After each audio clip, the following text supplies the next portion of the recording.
There we go. So hey guys, GHAZZY TV here, and welcome to the interview. With us we have Grimro, Crouching Tuna, and Chris Wilson, who will be joining us for this interview. And the purpose of today's podcast is to speak on the behalf of the softcore trade group of players and to ensure that GGG understands the perspective of this type of group of players, which I feel is rather important to go for. But I'm just going to give the ball over to Grimro and we'll just get started to not waste any time. Yeah, all right, let's dive in. So just as a quick introduction about what we're going to be talking about in the podcast. So some kind of some headings here. We're going to be talking about hard mode, leading it off, and how that's relevant to the core game, which I'm sure we're all very curious about. We've heard a lot about it. There's been a lot of memes about it, so let's hear how it's going to relate to us. We're going to be talking about items and crafting. It's going to be a good one. End game and aspirational content, skill balance, and economy. And to get the ball rolling, I'll shoot us off right here, Chris. So in previous podcasts, you've talked a lot about hard mode, which has some people worried that the development focus is going to shift to this game mode, and it'll be essentially removing something from the core player experience. So can you explain a little bit about how this mode is going to benefit players who don't intend to play it? So there are a few benefits of hard mode for people who don't intend to play hard mode. The first thing is that and this is the thing that excites me quite a lot, is that it allows us to test core assumptions about things in the economy in a pretty clean environment. We can check, for example, what the ratio should be of stuff that you find on the ground versus craft by making this mode where we can entirely raise or lower the relative benefits of dropped items or crafted items in a pretty clean way. There's not a lot going on, and so it's easy for us to isolate certain things. And so that's really useful for us trying to find a good state for the main complex version of the game that has so many systems and so much existing item expectation in it. And so as a testing ground, that works really well for us. The second thing is that it's also a philosophical check on how content should be handled internally. So what we've done with hard mode is we stripped the game out and we're putting it back in section by section. And as we do, this causes us to have a think about that. And sometimes we find dumb problems we can fix in the main game. And I don't mean broad nerfs or anything. I mean things we can improve. We find things in the main game where we realize, well, no one's using that. We can make it better. And so that just goes on a list of things to improve. So it is also a really good experiment from that point of view. The next thing is, from a practical perspective, it's a place where extreme nerfs can go. If we come up with some crazy stuff that we want to nerf, it can go in hard mode because that's its purpose. To some extent, it lets us segregate the player base slightly towards the players who would petition us to make the game harder and harder and harder, have a place where they can try something that's really challenging in that way. And sometimes, when we look at the community, we see two groups of players, often fighting with each other. Like some of our community team internally have occasionally referred to it as a civil war, where there are two groups of players who will start a thread. You know, I want GGG to do this. No, that's a terrible idea. You're a terrible person, blah, blah, blah. And it gets pretty heated. And they're not necessarily blaming us for once, but the two groups of players are blaming each other for having different views. And so hard mode existing lets us go a bit easier on the main game. The Chris's vision stuff can kind of live there to some extent. And the next thing is that it's also a good experimentation ground, because if we want to try something radical, if we do that experiment in the core game, it will cause people to be angry if the experiment succeeds or fails or whatever. So hard mode is a place where we're saying, look, this thing's basically permanently in beta. There might be mid-league nerfs. We're just going to change stuff, right? Like you get to kind of ride the cutting edge of, whatever insanity is coming out of our mouths at the time. And so that lets us do quite radical experiments that we wouldn't normally put in the main game. So my point here is, even if you don't intend to play hard mode, you do benefit from it existing and allowing us to do all of those various things. Okay, so from what I'm hearing, correct me if I'm wrong, this is essentially Path of Exile's PTR, Public Test Realm. Does that sound about right? Well, it's a different experience than the main game, but we can use it to some extent like a PTR for specific features if we feel that those could be equally applicable to the main game. So I'd certainly throw a feature there before the main one if it was something controversial. But yeah, it's a very different experience to the main game. So if someone wants to see what the next version of Path of Exile is like, it will just be some crazy masochistically hard version for crazy people. So a few things here. So can you highlight some of the mechanics in the past that would have been trialed in hard mode already? And maybe a few of the things that you would have planned, like Loot 2.0, is that going to make its way into hard mode first? And can you talk a little bit about that? So in terms of mechanics to try in hard mode, I'll give you an example of one that we were too scared to try in the main game. Currently, when you go to town, your flasks refill instantly. So you pop up to town and back again, and you're completely healed. And we don't like that at all. We should have done it the way that it was done in Diablo 2, where you have to go and talk to a vendor. Now, when players hear this, they think, what? That's wasting my time. GGG doesn't respect my time. What are you doing? I'm not going to tolerate this. If we patch that in, there would be a riot. And so that's not something we can put in the main game. Having said that, that's how it works in hard mode. That's something we're going to throw in there and see. We think it'll make the game better if there's more friction to have the ability to instantly refill your flasks using a portal scroll. It'll make boss fights get less cheesed and so on. Now, that's a thing that we can fix in hard mode because that's a mode where we do fix that kind of thing. And if players in hard mode say, look, we love it, and they manage to somehow convince the rest of the audience that we want that in the main game, then sure, we can do that. But we're not making any presumption there. Hard mode is not like a complete testing ground for stuff to guarantee to get into the main game. It's just a place where we fix the problem and say, in this version of the game that involves playing a little bit more slowly and carefully and not cheesing stuff, that's how it is. And another example is the checkpoints, for example. When you die in the calm fight, you pop right back outside the arena, so you can attrition calm literally by walking 3 steps. In hard mode, the checkpoint is pulled back a lot further. And so that's the case of us just gradually preventing the abuse cases in these fights. In hard mode, we would never dare touch that checkpoint in the main game. Well, I mean, people might try, but we'd probably think very hard before doing that one. Okay. What was the second part of your question? So I was curious what systems that had already been kind of developed and put into the main game that you would have loved to have tested first in hard mode, potentially maybe the flask system? I do think if hard mode existed, it's the kind of place where we could potentially try that. The tricky part is hard mode is running on the same source code as the rest of the game. It's really a place for us to have data changes. It's entirely possible for us to have a source code change which detects if you're on hard mode or not and switches the system over, but most of the time it's there for essentially data changes to how the game works. We would ideally like to keep the game systems similar if possible, but we'll do the work to make a hard mode specific version if we need to. The more I hear about this, the more I feel like the changes that you're looking to do for hard mode feels more like things that are more of a nuisance than hard, like moving the checkpoint back, forced to talk to a vendor for refilling of flasks. I mean, it literally just sounds like it's more of a nuisance than actually a challenge. Because to my understanding, hard mode is supposed to be challenging. It's supposed to make the game feel harder to play and a testing ground, right? That's essentially what it is. But everything you just told us, to me, sounds like we're just going to make everything a nuisance to go through. So games are about friction and opportunity cost. When you're doing something in a game, you're choosing between it and other actions. And one way to describe friction is nuisance. In existing Path of Exile, there is a lot of nuisance that you have to do. If you talk to people, they don't like the fact they have to control-click 15 items into their stash at the end of a map, for example. That could be described as a nuisance. If previously it auto-stashed everything and now we made it so you had to manually move the items across, that would have exactly the same reaction as being a nuisance. We feel the level of nuisance in the game to make some of the encounters have impact was not at the correct place, and that's something we can fix in hard mode, where the experience that we're offering is one that's somewhat different. The core thing, of course, that you will notice in hard mode, and the thing that will discriminate whether people want to play it, is the extreme item scarcity, right? It's an entirely different game because you're massively under the power curve with regard to items as you play through. The nuisance of having to walk for 7 or 8 seconds in town to heal is really a small thing compared to the fact that you've just got no gear and you're completely struggling to get through the acts before maps and so on. So that'll probably be the defining characteristic. But we will be trying some additional nuisance in places because that's how games are made, really. I mean, it sucks to break it down into this ingredient goes in that you don't like, but it is part of the process. Like, wouldn't it be better to just reset the boss HP? So if you die during a boss fight or you port out, it's just going to reset it. Wouldn't that be actually challenging that you have to kill it from 100 to 0? But either way, that's like a solution mode. What I wanted to ask was, like, you mentioned the hard mode being mainly a way for you to test things for the community, and we want to focus in this interview on the idea of bringing up the aspect or the perspective of softcore trade. So how is hard mode going to be a good testing ground for changing things that would impact softcore trade players? Because a lot of the things that we go through with the desire of finding a good item and all of these aspects, how does that impact the game or allow you to gather information that would be useful for the sake of a trade environment with thousands upon thousands of people flooding markets with items that people can purchase and buy, right?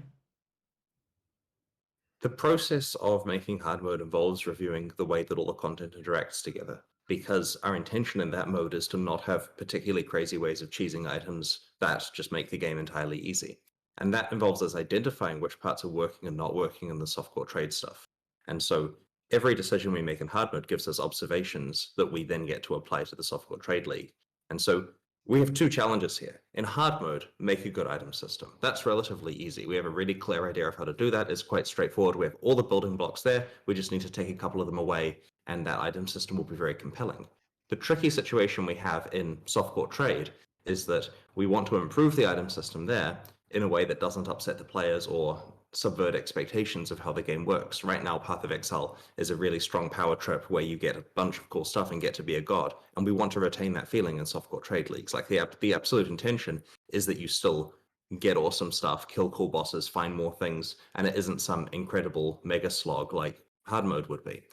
But this involves us evaluating each of those systems. From a practical point of view, we will do experiments in hard mode, and then we will look at the data, and that will cause us to make some changes to the way that the main game works. But to be clear, not in the direction of just copying and pasting those hard mode mechanics over.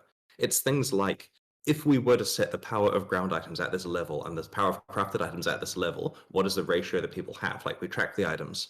Out of a given character, how much of their gear came from the ground versus came from crafting? And then we learn and get a good idea. Like, for example, there's a question fundamentally of, should you be able to craft an item that is better than the best item you find on the ground? We can test that in hard mode, and then based on the answer of that and how good the game is, we know whether to cause that to occur in softcore trade, even though softcore trade has an entirely different set of item power levels. Okay. It sounds like hard mode is going to be fairly instrumental in understanding how loot is going to work in the future in softcore trade, because it's a big problem right now, which we'll touch on later, I'm sure. My final question for hard mode is my initial reaction to the hard mode announcement when you were talking about it was, oh man, this guy is so damn excited about this mode. He cannot wait for people to play this, which is great. But what I was left feeling is, this guy's the creative director of Path of Exile. Does he still give a damn about the game that I play? Is he still thinking about what's going to make the next expansion really, really awesome for the end game of softcore trade and hardcore and all sorts of stuff like that? Or are you spending a lot of your creative energy on the hard mode stuff now? Well, I'm actually not the creative director. That's Eric. Oh, my bad. Here's the thing. Eric can think creatively about where he wants the game to be and focus on vision, because his vision is always some awesome new content and so on. I do the business stuff. My title is managing director, and the business stuff involves keeping players happy, right? Like, if I make some vision change that makes the game different and loses some players, that's not good. That's not me doing my job well. I have to make sure the existing players are happy. And so that means that something like hard mode, where we're providing a new opportunity for a slightly different player base, an existing player base within Path of Exile, of course. We're not branching out and making the game Fortnite, despite the Battle Royale stuff. Anyway, this is a thing to both satisfy more people and to mean that we can lay off the nerfs in the main game. And the timing is really interesting, actually. Like, there are a lot of people who say, why did you go so far with the nerfs in 3.15 when you already knew you were doing hard mode? Why not just save them all until then? And the answer to that was, we legitimately thought that the nerfs we were doing in 3.15 were good for the health of the game. And we think that many of them have been. And there are some, of course, like the Flask ones, that we're just unhappy with how they ended up. And the mana cost ones, and of course have been working on changing those to be a lot better. Dear. Okay. Yeah, I think we've had enough of hard mode. I think it's important that people understand the idea of hard mode, because I think that a lot of people are just misunderstanding it. Like, a lot of, like myself and many others, were misunderstanding it when we first heard it, and I think we got a pretty good idea of what it is now. So I think more people today at least feels on par with what the idea of hard mode is. More of a testing. And I appreciate you giving us a chance to discuss it at the beginning of the podcast, because it kind of lets us get that out of the way, and we can focus entirely on the softcore trade stuff from here on out. I'll only mention it if there's a specific reason why we're doing an experiment there that you need to know about for the answer to the question. Yep, like items. I think it's incredibly relevant. Definitely. All right. And pretty much that brings us to items, basically. So we have a lot of questions about items that we wanted to ask. And we know that you're very passionate about the topic, in the way that you've spoken about items in the past podcasts and things like that. So we'd really appreciate it if you could give us a rundown of your perspective for what's important in items in ARPGs. So this is something I have a lot of thoughts on. Okay, so the first thing is we feel that tradability is really important for items. And of course, SSF exists, but tradability in the game is the key thing because it lets you have this feeling of you playing Path of Exile and you getting an item and it's just a great drop, like it's an Exalt or it's a mirror or it's some unique that no one else has. And you think to yourself, I have this and my friends do not have it. They're saying, dude, can I borrow that? Can I have it? And you could absolutely give it to them, but you don't. And so the journey of an action RPG is kind of the power fantasy of finding some treasure that you could absolutely give to your friends if you were generous, but instead you're using it to further your own benefit. It's this kind of it's something that we worked out only after a lot of Diablo 2 play, that the fact that the items were tradable was a key thing. And then this was demonstrated for us in Diablo 3, where they turned off the ability to trade items except for those that were very recently dropped with your party members. And to me, at least, that completely removed any interest I had in that game. It meant that if I found the ultimate weapon, it's kind of bound to my character. The value of that is merely what I can use it for to kill monsters, as opposed to me having a stash full of stuff that I can then trade for an entire new build. And so tradability is key. And that means that, for example, in Path of Exile's SSF mode, you always have the ability to move the item back into the regular game to try to get value out of it. If you find a mirror there, you bring it back to trade and you trade it and play that league for a while as an absolute god because of all the exalts you can get. And so tradability is key. Moving on, though, the next thing is that items are random. This means unpredictable base types dropping. You're not just dropping the highest base type all the time. It could be a lower one. You have to make decisions about whether the mods on that actually make it worthwhile. Unpredictable rarity tiers. That means, for example, that the rate of getting unique items and rares and stuff doesn't actually get higher as you go through the game, except through means that you control, like map rarity and so on. Unpredictable mods. You never know what mods the item is going to have. A lot of the time it's bad, even when you're crafting. And so the practical reason why this has to be the case is imagine a normal distribution of items, like a bell-shaped curve graph. And so items are going to occur randomly all over here. So to start out, you're going to get your first item, and it's going to be, say, a 3 out of 10 just by chance, right? And so you put that on, and then another item drops. And because you're still on the low end of the normal distribution, most items are better than a 3. You're going to find like a 4 or a 5 or something, and you upgrade to that. And then as new items come along gradually over time, you're going to occasionally hit ones that are further down the curve. The 8s, 9s, 10s, and so on are rarer. Relative to the ones you're wearing. And so you gradually have a lower and lower chance of getting an item upgrade. And so this pacing between upgrades, where you get fast, impactful upgrades at the start and smaller incremental upgrades later, is the right progression of power in this kind of game, because you want a person to be playing a game for a long period of time, whether it's days, weeks, or months on the same character during that league. And so if you have a linear power upgrade during there, you have to create masses and masses of content to facilitate weeks of play. And so by its very nature, these systems need to have larger and larger gaps between effective item upgrades. So having a random distribution of items like this helps achieve this. The next thing is no perfect items, right? It's very undesirable for us to have it so that someone finds a rare that is entirely maxed out, because it kind of takes away the what else is there to find in this game. It's basically Path of Exile is over. There's the perfect item. I've got it. You can't have it. Okay, move on. If you find it, you're just the second place person to get it. Is an undesirable thing. And so we have to make sure, and when I say perfect, I mean stat perfect. Of course, it's fine to get something that's 99% as powerful. Like, practically the same item, just not quite there in terms of all of the numbers. And so that way you've still got the holy grail to chase. And we ideally want to have items that are so good that no one has ever seen a screenshot of them. There's still some mythical thing out there that you could potentially get that people haven't lucked into or worked out how to craft. What else is next on the list of things we care about in our item system? Just on that point, I just wanted to highlight. So a lot of players do consider perfect items to be creatable right now in the current patch. 6 mod T1 items exactly how you want it with the current crafting system. How do you feel about that as a game designer? Are you happy with it? I want it so they can get better items through other means. Now, this doesn't mean we're going to go in there and nerf whatever system it is to make it so that they can't make those items. If we didn't have to take into account player expectations and we were able to pull the game away, fix it up and put it back, and people would be totally happy to play whatever the new version is, absolutely we would make it so they couldn't get perfect items. But a lesson that we have learned many times over the last decade is not to just go and nerf stuff for the sake of the vision, right? Like, people are playing that, they enjoy it. We will provide new ways of getting items that are better, because we do always want the chase to be there. And yeah, we don't see it as good that people can make the perfect items so easily.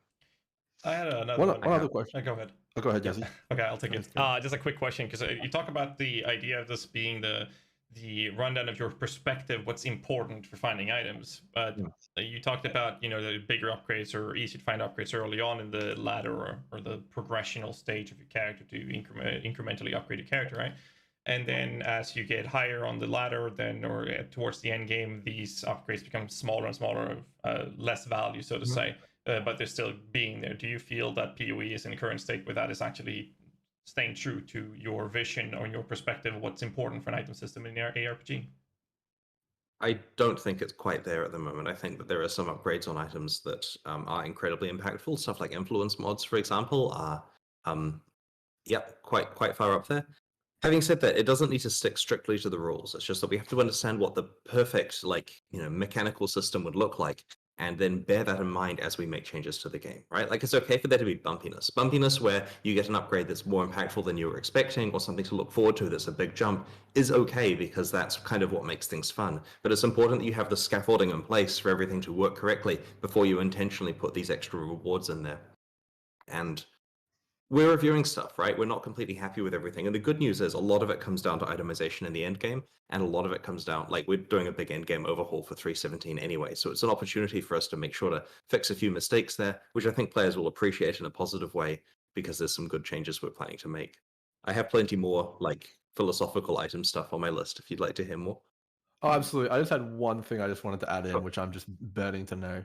I'm sure you've touched on it in the past, but obviously influence items, awakener orbs, and maven orbs, they basically are the complete opposite of finding items on the floor, and they basically serve to make it so that you'll never find the best item on the floor. And they also hamstring your new systems, such as, like roll. Like, if you're not rolling an influenced item, it's just not really going to be that good, is it? Can you talk a little bit about influence? And you can maybe, is this going to be around in the future, or do you think it's a problem?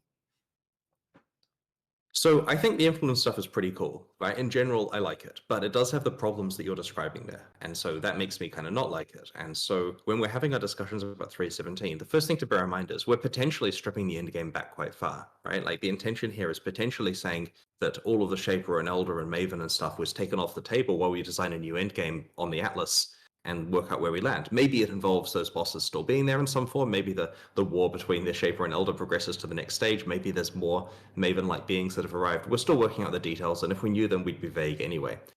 But influence comes from the Conquerors and so on, right? Like, the influence comes from these existing bosses. It gives us the opportunity to do kind of influence version 2 if we need to. Maybe the solution is that you can find the items on the ground. Maybe the solution is that you just can't craft ones that are better. We don't know yet, but we do want to very much design it so that it's compelling for the players. This is something where, if we screw up a league or screw up a balance change, that has a short-term impact that's negative. But if we screw up the end game or its itemization, that has a very long-term impact until we change it back or whatever. And so this is something we're putting a lot of effort into making sure we do well. And we want to be very exciting when people are finding these items. Okay. Shall I continue with the notes Yes, about please. the philosophical item system stuff? So the next topic is deterministic item acquisition. So we've noted it should be used sparingly. And the reason why is we see deterministic item acquisition and crafting as a relatively boring treadmill. As in, because it's deterministic, you know you're working towards an endpoint. You can see what progress you're making, essentially. You know you've got some number of boss runs to do. Maybe you're getting splinters or tokens or something like that that lets you get to a specific goal. And the key thing is that achieving that deterministic goal is not particularly interesting to show off to people. Right? If you say, I have a tabula, I've got a tabula, and they're like, you grinded humility cards for that tabula. You're like, I did, and it took hours. That's not necessarily something, as opposed to, I found an exalt, and they're like, you're so lucky, I can't. How come you get all the exalts? Every league, first day, 2 exalts, 4 in a row. What are you doing? It's a better experience to find stuff through luck. And we do want determinism to be in the game in many ways. The takeaway here is not Chris hates deterministic crafting, Chris hates deterministic item acquisition, right? We definitely are going to have lots of it in Path of Exile, but we just have to note that fundamentally it is a less exciting thing for you to make progress towards. It's kind of a bread and butter kind of grind. It's like every day I walk on my treadmill for a few hours. I've got to do it to stay healthy. I hate it because it's just boring. It's not exciting, right? If you can put some RNG in there, let me know. So I kind of want to chime there's a in whole there. bunch of other small. I think we all want to chime in here. Yeah. Just go ahead, GHAZZY. Okay, like the deterministic grinding here, like the fact that you can have a character and you can deterministically grind out the humility cards to get the tabula. You can do that, or you can do chaos recipes running it, but you can deterministically make sure that you can get a tabula by stopping at Act 9, and I think that's a great thing. I think it's absolutely amazing. It's great for new players, it's great for casual players, because they don't need to be lucky to find an Exalted to get that initial 6-link they want to do in maps, or have in maps, right? Instead, they're able to take the decision saying, I'm going to stop here, I'm going to farm Blood Aqueducts to get my tabula, and it might take a few hours, and people appreciate that, people love that. So I'm not sure if I would agree that the majority of the community would appreciate that not being the case. I think it's quite the opposite. Oh, I'm not saying we're taking that away. I'm just saying fundamentally we think that deterministic item acquisition is a worse system. And this is like, if you compare action RPGs like Diablo 2, which are basically entirely item acquisition that's random, to say World of Warcraft that's honestly got a lot of deterministic stuff in it, we're sitting in the Diablo 2 style camp of more randomness, less determinism. But I'm not saying we're taking anything away. I'm just saying that we're careful when we put it in there. Like, it was our intention to have tabula be farmable. We did this on purpose. We're happy with that being the case. Do you want to go next, me, Tina, or me? No, you can go ahead. I'll. All right. You brought up World of Warcraft. You've seen the GDC on determinism, I'm assuming? Or have you got that one? I don't recall which video you're talking about, sorry. It's essentially badges of justice and stuff like that in World of Warcraft. I don't think I've seen that video, and I would like to, so I'll find it. You should definitely check it out. Someone email me the link is what I was going to say, but I've learned not to say that, right? Because I don't need 500 copies of the link. I will have a look at it. Essentially, to sum it up, World of Warcraft went through a similar process where they went from a full random system, which is what we saw in PoE's early days, to deterministic, and then they went to a hybrid approach. So I just want to share a quick anecdote with you about my experience with your random versus determinism. So when you log into the game and you're faced with a fully random system, and let's say that you want to acquire any item in the game, you really have no guidance and no way to acquire that, especially if you're not a heavily experienced player. So if you want to get a bow, how would you go about getting that bow without some form of determinism? And that's when you enter things like, essences of contempt. Okay, so you want a physical bow. You can guarantee one of those modifiers. And like having the ability to kind of use that tool and apply that to your style of play to acquire something you want is actually very empowering as a player. And I think the problem right now is that you offered like maximum power with Harvest, and then you took that away, and now we're kind of trying to find the middle ground here. So can you talk a little bit about what you think the middle ground might be, and is it where we are right now, or a little bit more on the deterministic side? Because a lot of people feel right now that it's not possible to craft an item for their build without, going through thousands of Chaos Orbs, basically, worth of stuff. So the reason why we're not happy with the current system is because the players are not happy with the current system. We recognize that this is a game for the players that has to make sure that their needs are met, and if they are saying the current system is not sufficient and they feel frustrated by it, then that's a reason for us to be unhappy with it. In the absence of the players having that opinion, we feel the current system is in an okay place. But the alarm has been raised by the players that they would like more determinism. We're not sure what form that would eventually take, right? There are places where the determinism is possibly still too easy, and there are places where we can make it easier. And it often depends on subtlety to do with exactly what you're making, right? You'll have some of the determinism of Path of Exile comes from things like meta mod abuse or its combination with other crafting systems. And there are cases where, due to the number of prefixes or suffixes available, you can pretty easily craft a specific thing if you basically follow the steps. And there are other cases where, because there are more mods available, there's a huge amount of randomness that's going on there. And so we're kind of reviewing all of this stuff, and it matters in hard mode. Like in hard mode, we are like, we have a huge discussion about the presence of essences. What is good and bad about essences? Look at how it all works. Came to the conclusion that we like essences, they're good. And that was incredibly useful because we kind of know that in isolation, an essence is not a particularly dangerous thing. It's got the following benefits. There's some light determinism, and that lets us see that that kind of system has a lot of merit. There are various other bits and pieces like metamods, which do raise more concern for us. They both allow determinism, which is good, and in some cases allow too much determinism. So that's the kind of thing that we're evaluating and going forward. Now, there's no firm answers in my answer here, right? I cannot tell you exactly what changes we're making to the core item system to address it, but it's a topic we talk about every day. Good to hear. Did you have anything to chime in on to now? No, I'd love to hear what Chris has to say about his philosophies about the item system. We'd like for him to carry on. Okay, well, there's just a couple of other small points left. So after the big determinism rant, the other thing we came into Path of Exile philosophically wanting to get right was a lot of the small detail about how like mods on items work with regard to, on rare items, the way you want to stack, multiple different ED mods to get numbers that spike higher than the individual ranges and so on. So we had quite a lot of that stuff, which is honestly pretty similar to how things worked in, games like Diablo 2.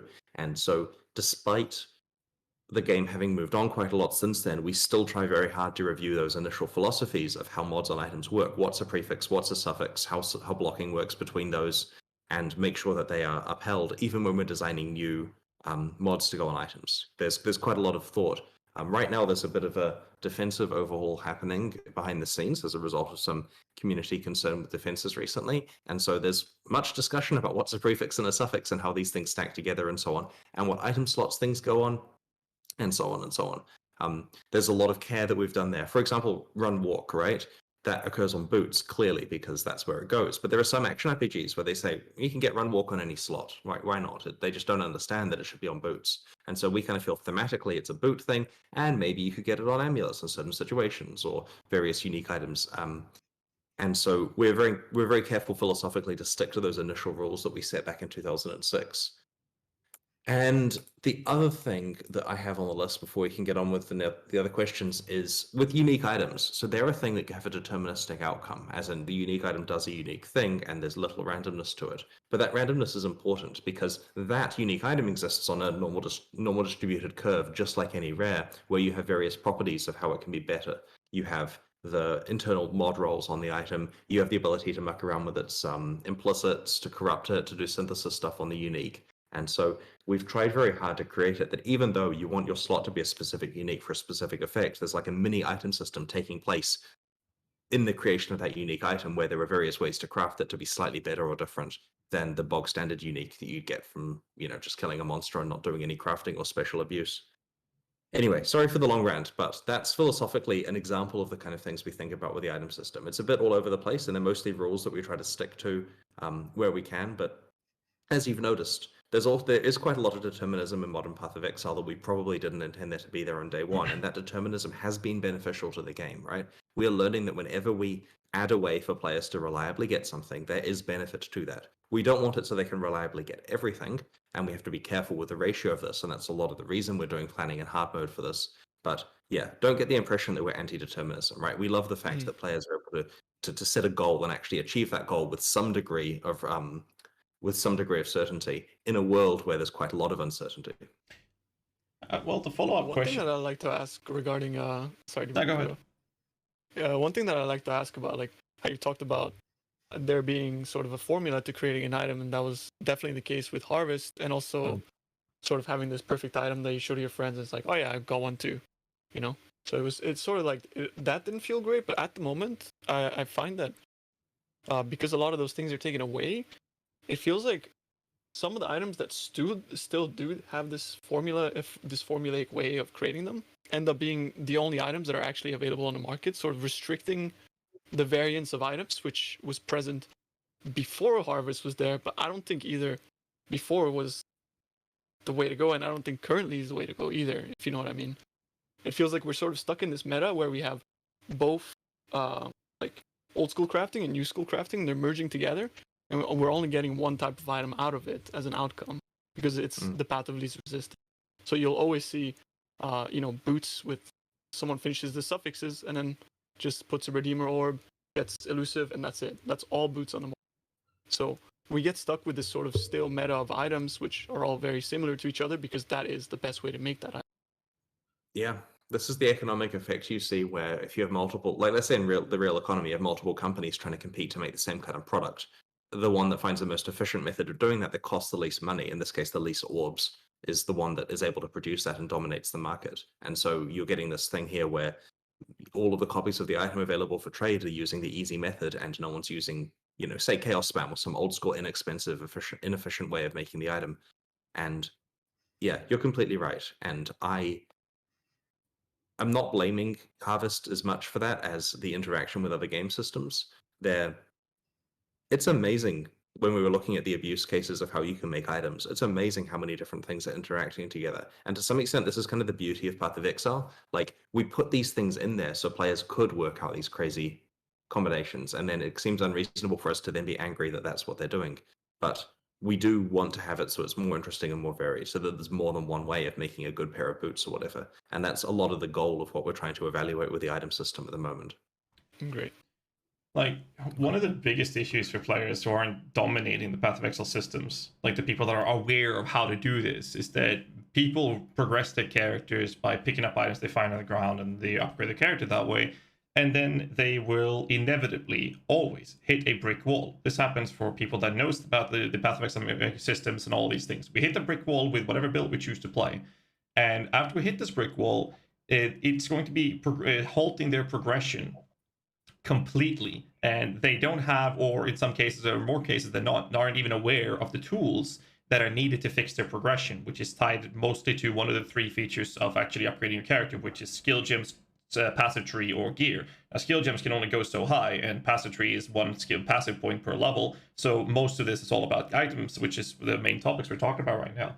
And the problem with this is that we talk about specific orbs allowing us to do higher end crafting deterministically, but the lower end the lower you go on the ladder and the earlier stage of crafting you get into, the less deterministic it is. It just becomes it's a terrible display of gambling RNG to try to get it. Chaos or spamming, or in best case scenarios, you might have a couple of essences, and that's your only solution to progress your character, which then prevents these players from having a clear vision of their next progression of upgrading their character.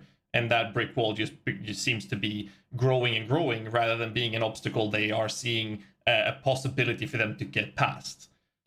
So my question to this is, do you have any thoughts on how you can address this or solve it? And a note to add to this is that Harvest was ultimately the player's choice for the solution to this problem, which to me is a band-aid solution and doesn't actually deal with the core problem. What's your thoughts on it? So there are a lot of different brick walls in Path of Exile for character progression, right? Like, we've hit people who can't find the final Uber lab and, can't find the final Uber trial and hence can't do the Uber lab and get the power there. We have people who aren't able to get a 6-link, for example. They get a whole bunch of fusings and just absolutely fail. And there are a lot of brick walls, and it varies from player to player depending on which one they encounter. Now, the purpose of us making Path of Exile is to throw out a set of challenges, right? We say, here's some bosses, here's some tools. We never tell players, you have to go and get a 6-link, right? It's obviously better for them to do so, but there's costs associated with that. The mana cost is high if you have a lot of support gems going on. We try very hard never to tell players how to play. We just put lots of tools out there, release new tools every expansion, put some new challenges out there, and then let players work out the solution. And in the Harvest case, for example, we never told players, here is specifically how you craft crazy items in Harvest. They worked that out. Now, there's one important thing to notice here is today we're talking about the softcore trade economy, and the ultimate determinism is trade, right? Trade lets you get random items by paying currency, and you get currency in a relatively deterministic way, right? Like this, literally just playing and picking it up. There's chaos recipes. If you just need a pile of chaos, there are ways you can get that, like grinding out a tabula. And then you take that pile of chaos to trade and trade for the item. And I know this doesn't sound particularly exciting, and that's because determinism can be boring sometimes. But this particular group of players who are not stuck playing solo self-found, for example, has the ultimate determinism available to solve these kind of problems. Theoretically, any brick wall that a trade player can run across, they can solve using time. And that's kind of inefficient, of course, compared to doing it the correct way that a pro player would do. But it does mean that that knowledge aside, there is a path through each problem.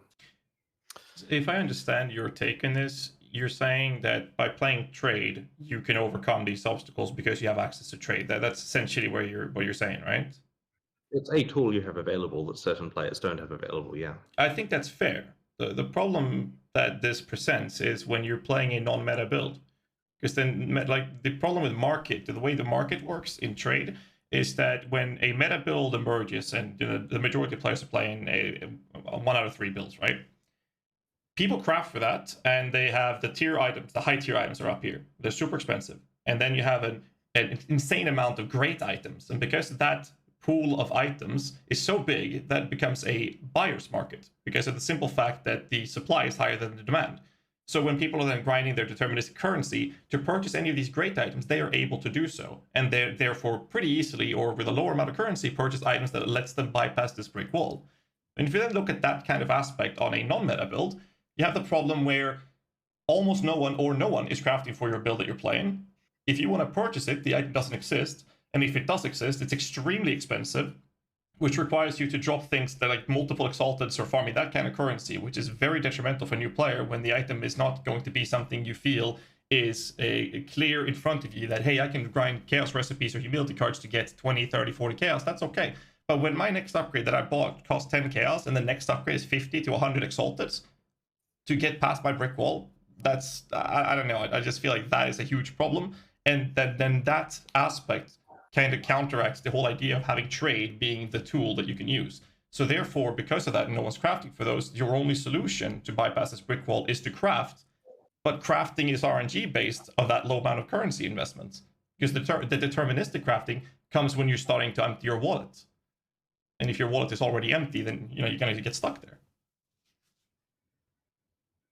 So when playing a non-meta build, you do have the disadvantage of low supply, but at least you also have low demand to counteract. There are fewer people competing to get those those non-meta items.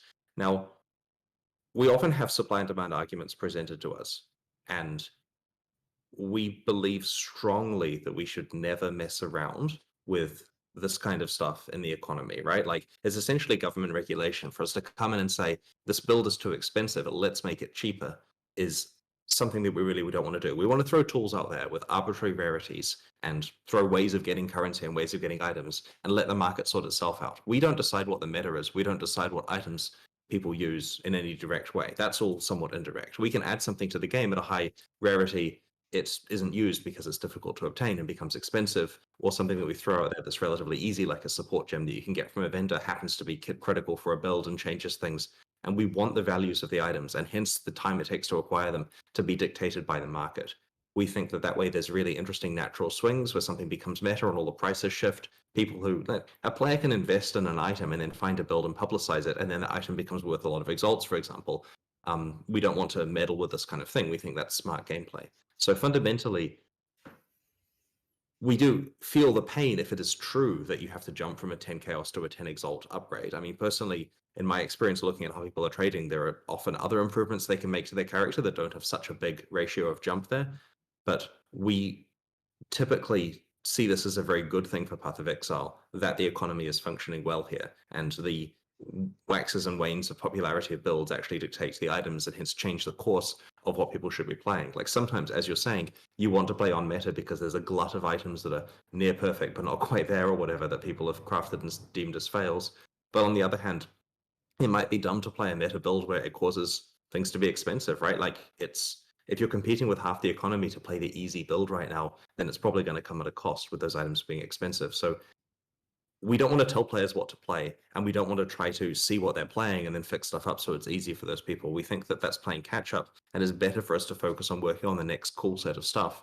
And we do plan things to make other builds easier and more accessible. When we're working on our next expansion, we say, what builds do we want to buff? Like, I don't know, maybe it's minion characters, or maybe it's melee or something like that. We'll just say, here's some stuff for those people to make it interesting because they haven't had any new toys in a while. And then that's going to cause the various ways those builds are created to change. The items will change value, the acquisition strategies will change value, and ideally it's a different experience every league.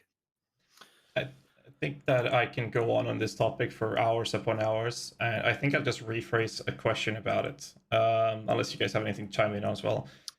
Definitely have something, if that's okay, GHAZZY. Yeah, you go ahead first. It's following up. I just wanted to kind of chime in on what I think primarily the core of the crafting issue is. So on the high end, I think things are pretty much fine. If you've got the exalts, you can pretty much make the exact item you want. You've never been more powerful, with the exception of harvest. You can make pretty much pseudo mirror tier everything, with some exceptions. I think the real problem is on the lower end of things. If you're your average player, whatever that means, just someone who's chilling out in red maps, how are you going to engage with the crafting system? So for me, at least, crafting is one of the funnest things you can do in the game. And right now, a lot of players just default to purchasing items off Path of Exile trade, which I think is a damn shame. So can you explain perhaps what your opinion is on the buy the item versus make it yourself kind of balance is right now, because in my opinion, it's quite out of whack. And it's an accessibility problem and not necessarily a determinism problem or anything like that. So I buy shoes rather than making my own ones in real life. It's entirely possible to get a pile of leather and spend the days it takes to learn how to make some kind of shoes that aren't going to be as good as the ones from the shop. Economies of scale dictate that a player who knows how to craft will be able to do a more efficient, both time and resource-wise job at making these items than a player who doesn't know how to craft. Now, I'm not saying I don't want players to know how to craft. Of course, it's better for everyone to get better skills at playing the game, and crafting is one of them. To actually answer your question in a non-facetious way, because I see chat is spamming with Chris stop, which is great. In a non-facetious way, I think that we can increase the education of how crafting works, right? Like, I do feel that we can help. And there are things we're discussing here, like having the ability in game to actually dissect an item's mods on it and understand this is the range on this mod. These are the other ones available at different tiers. This is a suffix, and it could be any one of these things. The ability to kind of explore by clicking around an item and almost playing with the properties to see what kind of stuff you could get in the context of a specific craft. Like, I want to apply a Chaos Orb, what would that do? I want to apply an Essence, how could that work? What is available? That kind of thing, which is sometimes done by calculators on websites, could be useful in the game. This isn't a feature promise, of course. This is not something we've started at this stage, but I feel that some degree of tooling inside the game to help with crafting so that a person who's willing to learn it can experiment and understand the relatively complicated stuff going on there would help. And that means that in the context of crafting systems, like we're doing a little bit of this with ROG, for example, where it says I'm going to remove blah, blah, blah mod. So we highlight which ones it could be that's potentially removed. And as we gradually increase the tooling and education here, more players will learn how to make their own shoes, and that's only a good thing. I have a few things that I kind of take a little bit of issue with. So you're talking about the example of making your own shoes. Well, I agree, but you've also, on the other side of the coin, said that SSF is your preferred mode of play. And the reason for that is that you have to do everything yourself. So wouldn't it be better to empower the player to be able to do the stuff themselves and not need to lean on trade and then actually capitalize on that vision you have for the ideal SSF behavior and have players actually do that in the trade economy? Yeah, SSF is the desert island where there's no guy who makes shoes and you want to protect your feet, so you've got to put something together yourself, and it's kind of crap, but you have a good time. And I want to make the shoes. I want to make them, Chris. Right. Can't we all make our own shoes? But we just don't have the means to do so. I agree.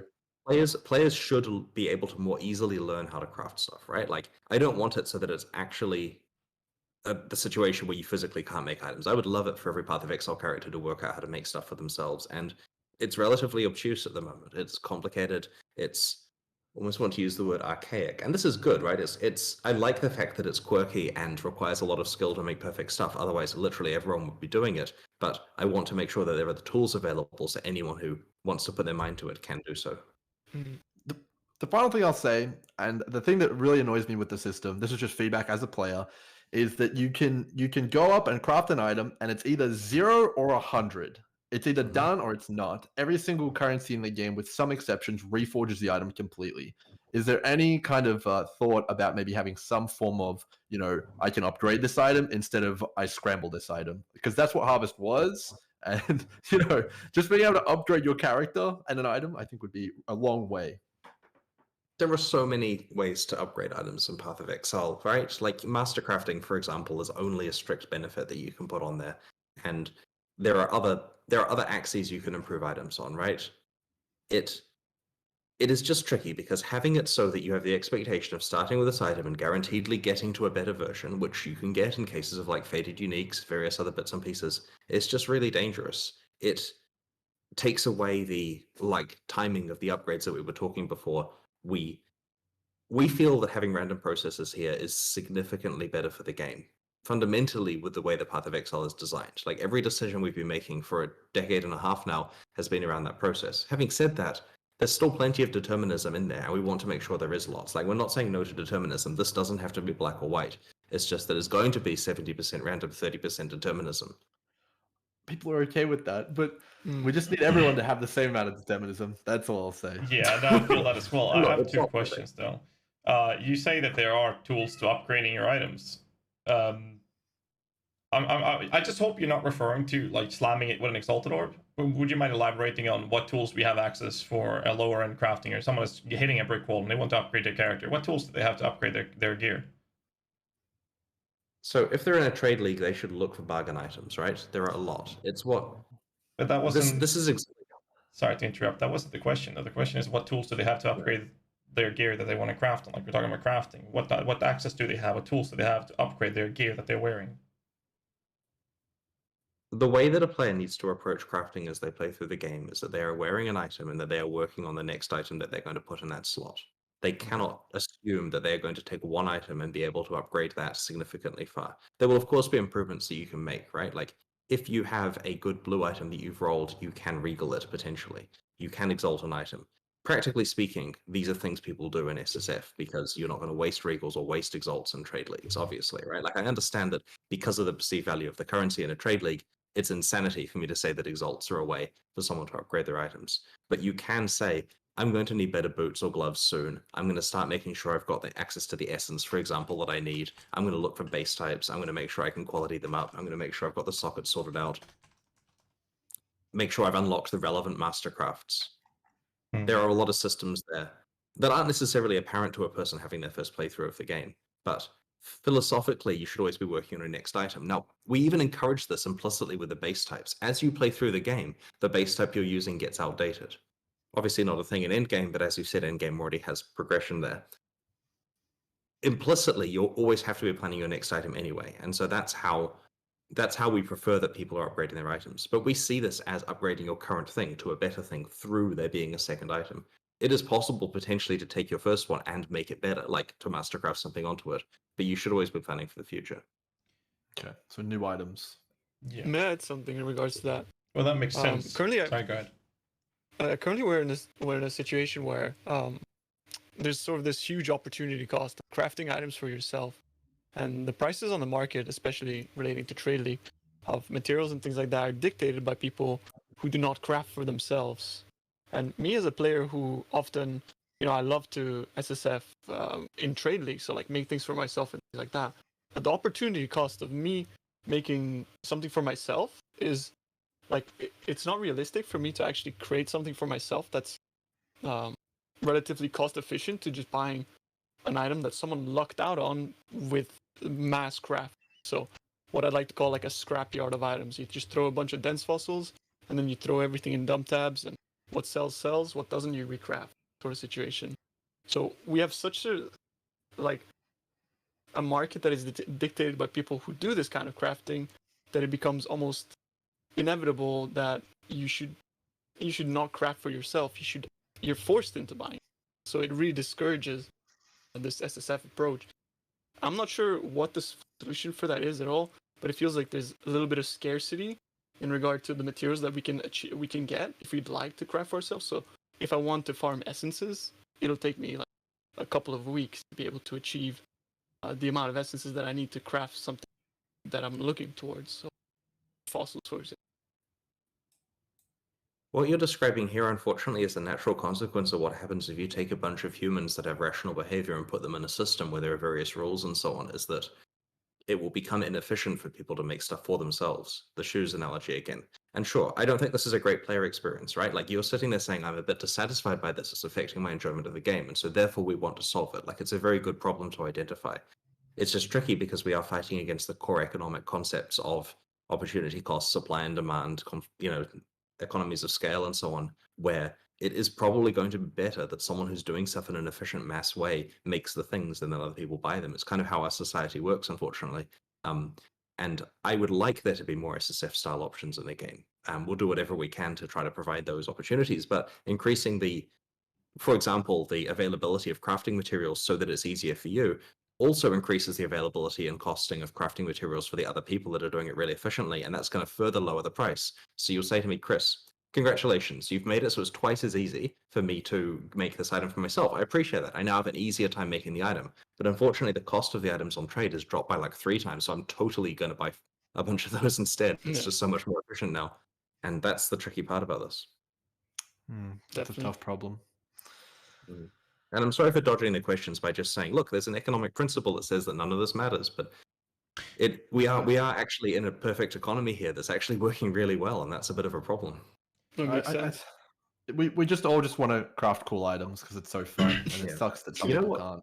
A solution to this that some games do is to take trading away, and I'm not saying I like, SFR or anything, but to take trading away fundamentally to game level, and then making this perfect experience for each player, where this is how item acquisition works. It's compelling and exciting, and we control it because it's just on a person-by-person basis. And that's a different type of game, which you'll have a great experience upgrading your items, but there's no real sense of value because everyone else is on the same kind of pseudo theme park treadmill with their item progression. And so here we have this beautiful thing where you can absolutely become the efficient guy at doing dense fossil spamming or whatever and make a bunch of currency from it. It's kind of the dream that right now Path of Exile being like a perfect capitalist whatever means that you can just suddenly become rich in a league by having a really cool idea or doing something more efficiently than other players.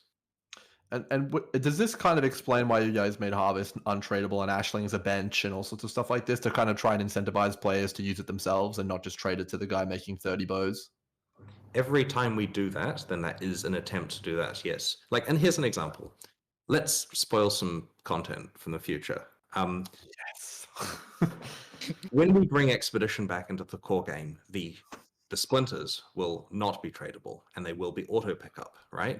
And this is because, Okay. as far as we're concerned, a tradable object you should have to pick up yourself, and something that's non-tradable is just a score, like Azurite or whatever, and it gets scooped up because you can do that because it's not a real thing. It's just a score at that stage. So why are we making them non-tradable? Why are we making it so that it's just a score of how many splinters you've got for the various different vendors? And the answer is because we actually want people to do those things themselves. Because right now, and I was literally completely persuaded into this on a podcast. Like, you can almost see my face at the moment that this was mentioned to me, and I realized how correct it was.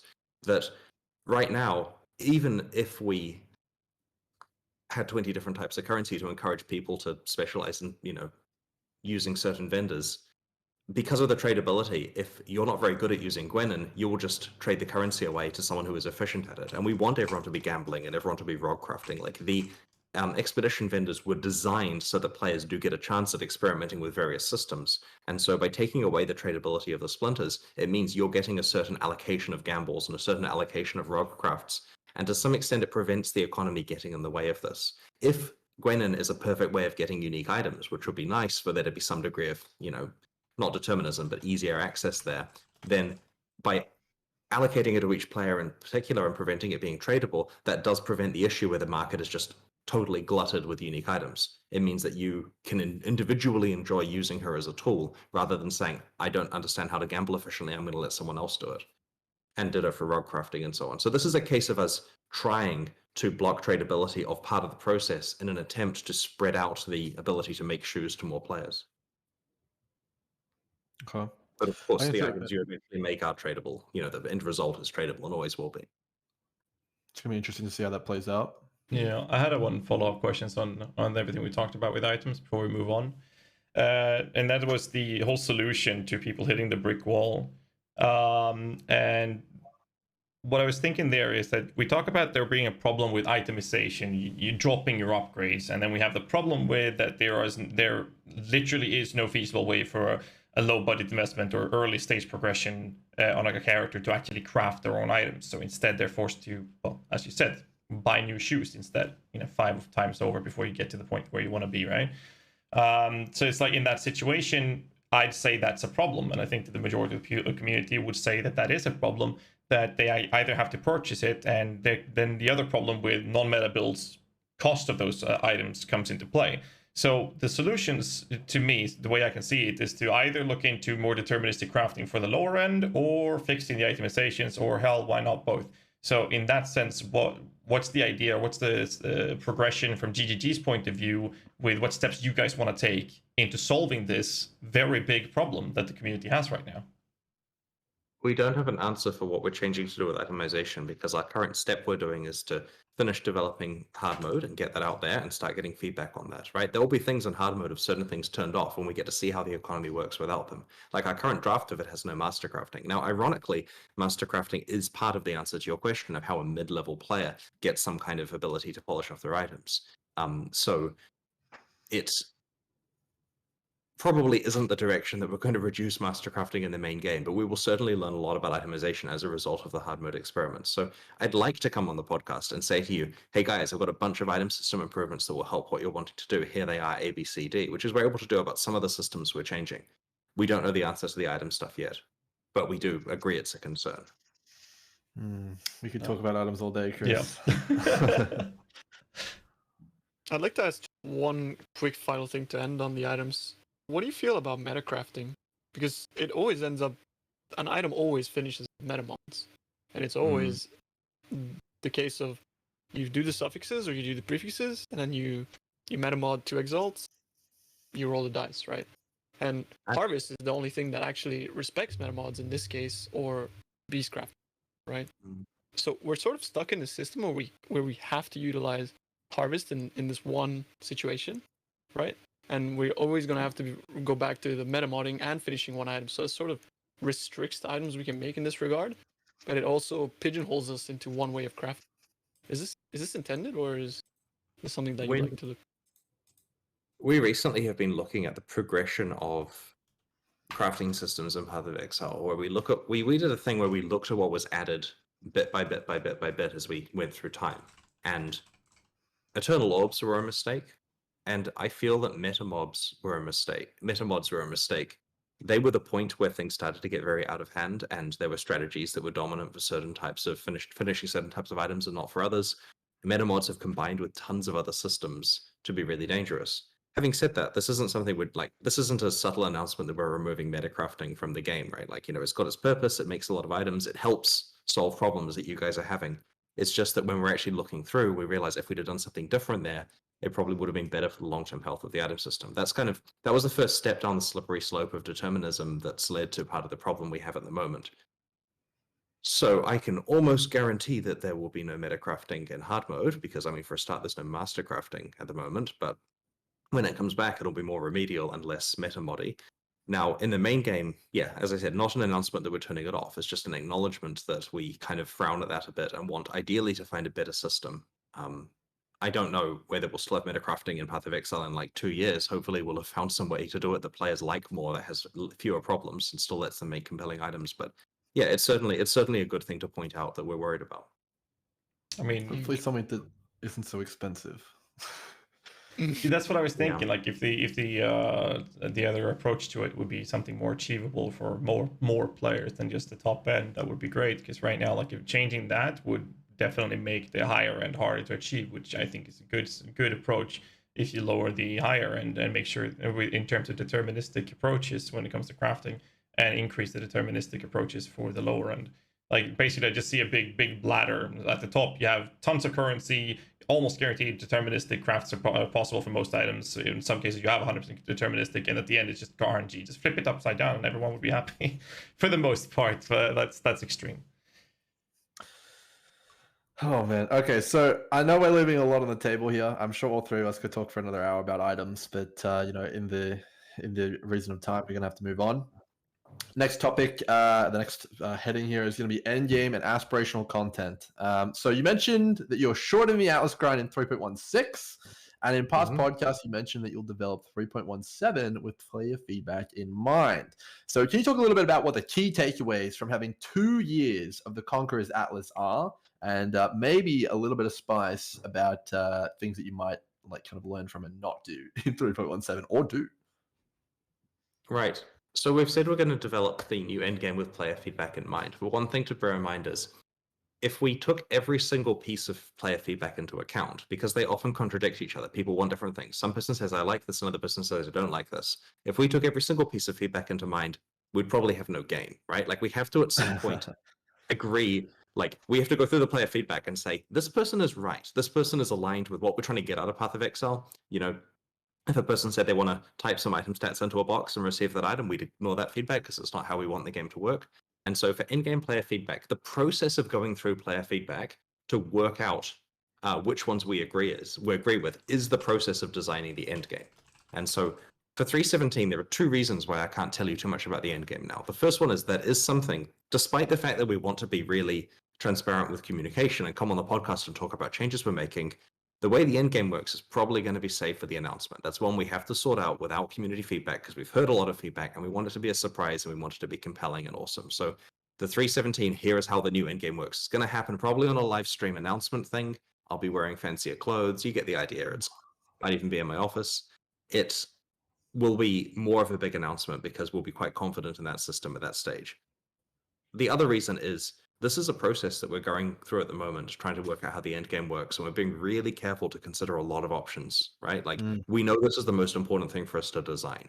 Screwing up the end game here will kill Path of Exile. There is a lot of pressure on this. We're taking our time to do it well, and we're confident, right? There's a lot of good ideas we've had in the past, not spoiling any now, that we're quite keen to do, both from, compelling and interesting boss fights and enemies, and ways of progressing in the end game.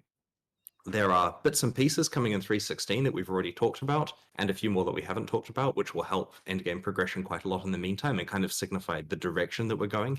And we're fully aware of the feedback that right now, like here's an example of something. Right now, we know that the Atlas passive stuff is very top heavy. This is something that players feel they have to completely finish that system before they can actually have fun grinding with their characters. And that's something we want to make sure is paced a whole lot differently and a whole lot better in the future. Other feedback that we've taken into account is we want to make sure the system is good for multiplayer. We want to make sure that if a party is playing through, they get the ability to all progress rather than getting stuck on certain progress. We also feel that the current Watchstone system is really confusing and complex. Like, to be 100% honest, I don't understand it as well as I should. Like, it's a mark of shame that I walk into the office at work not fully understanding how our endgame works. Thankfully, I'm not the designer primarily working on that, but it's a problem, right? Like, and how many other players are struggling with it? Yeah, so that's pretty much all I can say at the moment about the new endgame stuff. But we spend all day discussing this, and it's going to be good. I have a few short bullet points, but I'll give the other two an opportunity to talk about Atlas stuff if they'd like. I just feel like the way they're going with the change of the pacing to the Atlas, I think that's perfect, and the only way I can verify if I'm happy with it or not is to play it when it's released. I don't really have anything else to add to it. I think that the vision of moving forward is going to be an interesting take, and I hope it's going to be as good as I hope it will be.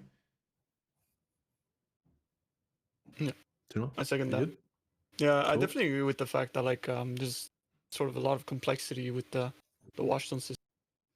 I feel like it's not completely necessary in that regard because as a new player, even I remember the first time I played through that system, just getting stuck and being like, I don't understand what's going on. But once we've developed, obviously, the meta that is now, like the leapfrog strategy, then I understand. But someone that doesn't have access to that information, I can guarantee they'll have a heck of a hard time progressing through the Atlas.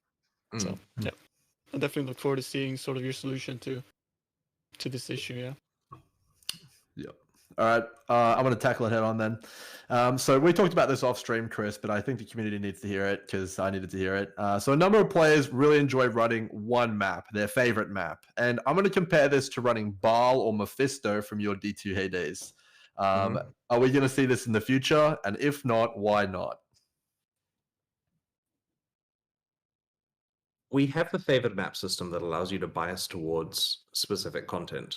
And that combined with the ability to trade do let people specialize in doing a specific thing, like one specific type of map, a layout that they like, or potentially something like Delve or Heist or Expedition. The ability to both bias the system towards giving you certain results and the ability to trade for the other ones means that you can focus on that. And we think that's roughly in a good place there. We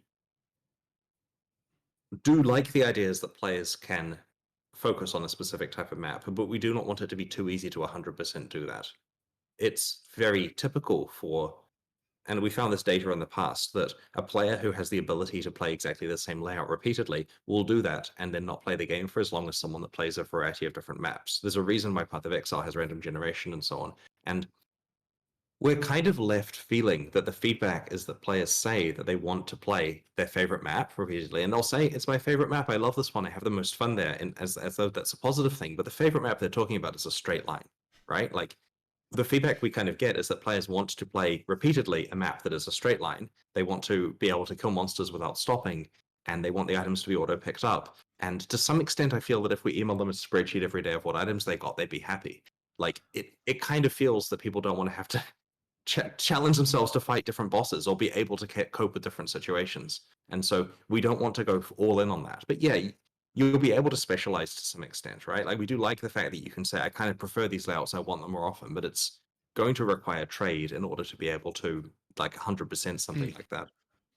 Can I add So something to that in regards to go ahead. like the what favorite map? Because I do understand that some people do, all they want to do is run Strand. But with the way that the Atlas works now is your certain mechanics tend to favor certain layouts, right? So if you want to do Legion, you want an open layout. If you want to do Blight, you'd rather have a closed layout so you can condense the lanes into fewer lanes and get hopefully the better rewards, right? So in regards to what favorite map means, it doesn't necessarily mean that it's the fastest one to run, but it's, let's say, the map where you prefer to get your league mechanic, which might change depending on the zone that you're running, right? So having that be restricted through sort of RNG or the trade system, I feel like feels like a little bit, restricting. We like the concept of overlapping axes of randomness, the idea that certain league mechanics are going to be good or bad when you encounter them based on a variety of factors, how lucky you get, how many chests, how many lanes, whatever. And one of those is what map layout you have, and the ability to say smartly, and this is the smart thing you're discussing of, I like the idea of, say, condensing the blight encounters down to be, much more manageable. That's a good thing for players to have some degree of control over. There wouldn't really be a system there if you could just flick a switch and have it always be on that map, of course. We have to have a compromise where you can bias towards better outcomes, but don't guarantee best outcomes. A little bit of a follow-up from me. So just for you, Chris. So a lot of players still obviously long for that play style, and they endure the trade. They will trade for their favorite map. I'm one of them, and I'm sure you've got another one here on Crouching Tuna as well. Now, the problem that has is that those players get increasingly frustrated with buying those maps, and then they go on Reddit and they say that trade sucks. When the real problem is that they can't acquire the items for themselves. And multiple times throughout this podcast, you've already said that it goes back to trade. It goes back to trade. If you can't get the item you want, trade for it. Can't get the maps that you want to sustain because the system's been changed, so you can't do so. Trade for it, and then you get into stuff like scarabs, delirium mobs, and we'll talk about that later, I'm sure.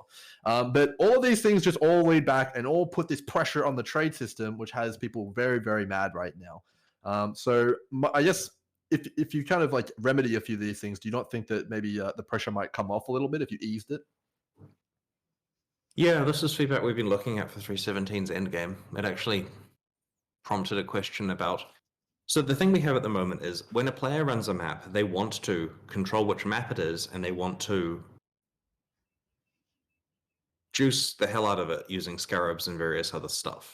And this implies a few things. Like, obviously, there's this case of, they want the best return, but it also implies that the game content isn't interesting enough unless it's been juiced, right? Like a baseline map that's not juiced just doesn't have enough stuff for the players in it. And so what we're thinking with 317 potentially is to raise the default juicedness of stuff so that the scarabs and so on become much more of a luxury, so you just don't need to trade for them as often, right? It's one of those things where slapping a scarab on, rather than being an expectation, it becomes a treat, and that way you just need far fewer. The numbers are all different, so you're getting a lot of that juiceness by default.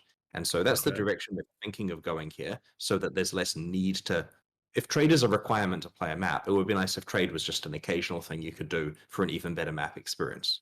And so That sounds great. We'll be reviewing this. That sounds great. I do have a More of that, follow-up please. question on that as well, because like Grim said, because my question is kind of close to what he was talking about with the whole idea. You're very often going back to trade, and my question is really straightforward. Is the idea of balancing the game, because the majority of the player base plays softcore trade, we know that, and it feels a lot like some changes feels like they are targeted with the idea of having the aspect or the possibility to trade is a tool that is supposed to be a solution for these type of players, and it feels like that's the point you're going back to. So my question is that the idea, or would you rather have people actually find their upgrades and whatnot? Because relying on the trade makes huge problematic obstacles that occurs when you're, for example, playing a non-meta build and whatnot. You guys are the softcore trade players. I've spoken to the hardcore/SSF players in other podcasts, so my intention here is to talk about a league where trade is possible, right? To some extent, if someone's watching this and they say, but I can't do this in solo self-found, you might be watching the wrong podcast. Our goal here is to talk about a league with trade in it. And so trade will definitely be a tool in that league. Now, I think people have to trade too much, but it's also trade is going to be the best choice in some cases because of the whole you're bad at making your own shoes problem, right? Like there are cases on trade where the opportunity cost of not trading is too high. And so we do have to bear in mind that trade is going to be a thing players are doing, regardless of what tools we give them. It'll give the people that are trading with the same tools who will use them more efficiently, as we discussed earlier. Anyway, long story short, yes, I completely agree that you having to dip into trade, which is intentionally a frustrating experience for every map you play, is not a good place, right? Like we've even discussed like de-itemizing some of the stuff that you're juicing maps with to prevent that stuff being traded. So you can still trade for plenty of stuff to juice maps, but a lot of the core stuff might be de-itemized so that you get a more controlled allocation of it, and you can specialize where you want to put it and so on. There's a lot of topics there. This is not firm. Like none of this may happen. It's entirely the direction we're going to, with our current line of thinking to see how we can improve the end game, taking your feedback into account. This is really good. I like what you're saying, Chris. Yeah. Just to dig a little bit deeper and bring up another big problem. So you've talked about rotating leagues out in the future, but I want to understand if you're happy with the sheer amount of different league mechanics presented to players in maps, especially new players. So you can walk into a map and get like 8 new league mechanics with 5 different UIs and meta progression. Is there any thought about maybe giving the player a little bit more agency over which league mechanics they encounter, maybe to counteract this scarab problem? Because if I could just run what I wanted, maybe I wouldn't need the scarabs, and maybe like cutting back on the 8% kind of like in every map kind of thing, and just get like maybe like 100% of the one you pick or something like that. I don't know. The short answer is yes, we are making sure that you have more control over league mechanics. Now, currently, the way it works, we added this up, is you have approximately one league mechanic by default in every map area, as in it's obviously, again, a normal distribution. There's like 12 different league mechanics with an 8% rate. Sometimes you're going to get 3, sometimes you're going to get 0, but you get some rate of league mechanics in your face. You can then juice those further using either scarabs or the Atlas passives. And this means that by currently application of scarabs that you've got to trade for or earn, or specialization in the Atlas tree, you can encounter one league mechanic a lot more than others. Now, try not to answer this question with hard mode. Yes, Chris, come on, you can do it. In the new endgame stuff, it may work differently. We don't even know if we're having Atlas passives in the 317 endgame, but we do want to make sure that players have the ability to specialize in the specific league mechanics that they like. Having said that, if it's just a matter of turning on that league mechanic, turning off all the other ones, and I'm just getting blight this entire league, that would be a bit lame. We do want it so the other stuff crops up occasionally, so you do have to face a diverse set of challenges. But yeah, there'll be some degree of specialization there. That's fantastic to hear. That's great. Yeah, I like that as well. All right, next question. This is an interesting one. So in previous conversation, you mentioned that originally red maps were supposed to be very accessible to players. Very inaccessible to players. But now they're considered a standard requirement. Are you able to tell us about where you draw the line with which content should be fairly accessible and which content should be accessible to a small number? Because I imagine the end game's kind of gotten out of control. I don't know why that is, but maybe you can answer that. So we want pinnacle fights to be accessible to good, experienced players. And so the question is, what does this mean? So there are 2 things that stop you from completing a pinnacle fight. There's power and there's knowledge. So as time passes, we add more power through power creep. Every expansion we release makes the numbers go bigger, gives you more tools, all of that kind of stuff. And players share more knowledge. And so by this I mean, let's say that in 317 we introduce some kind of pinnacle boss that's really difficult, right? So how do you do the fight? Well, no one knows. At the moment, when people try it out, they die because they don't know. They haven't worked out the tricks. It's not on farm.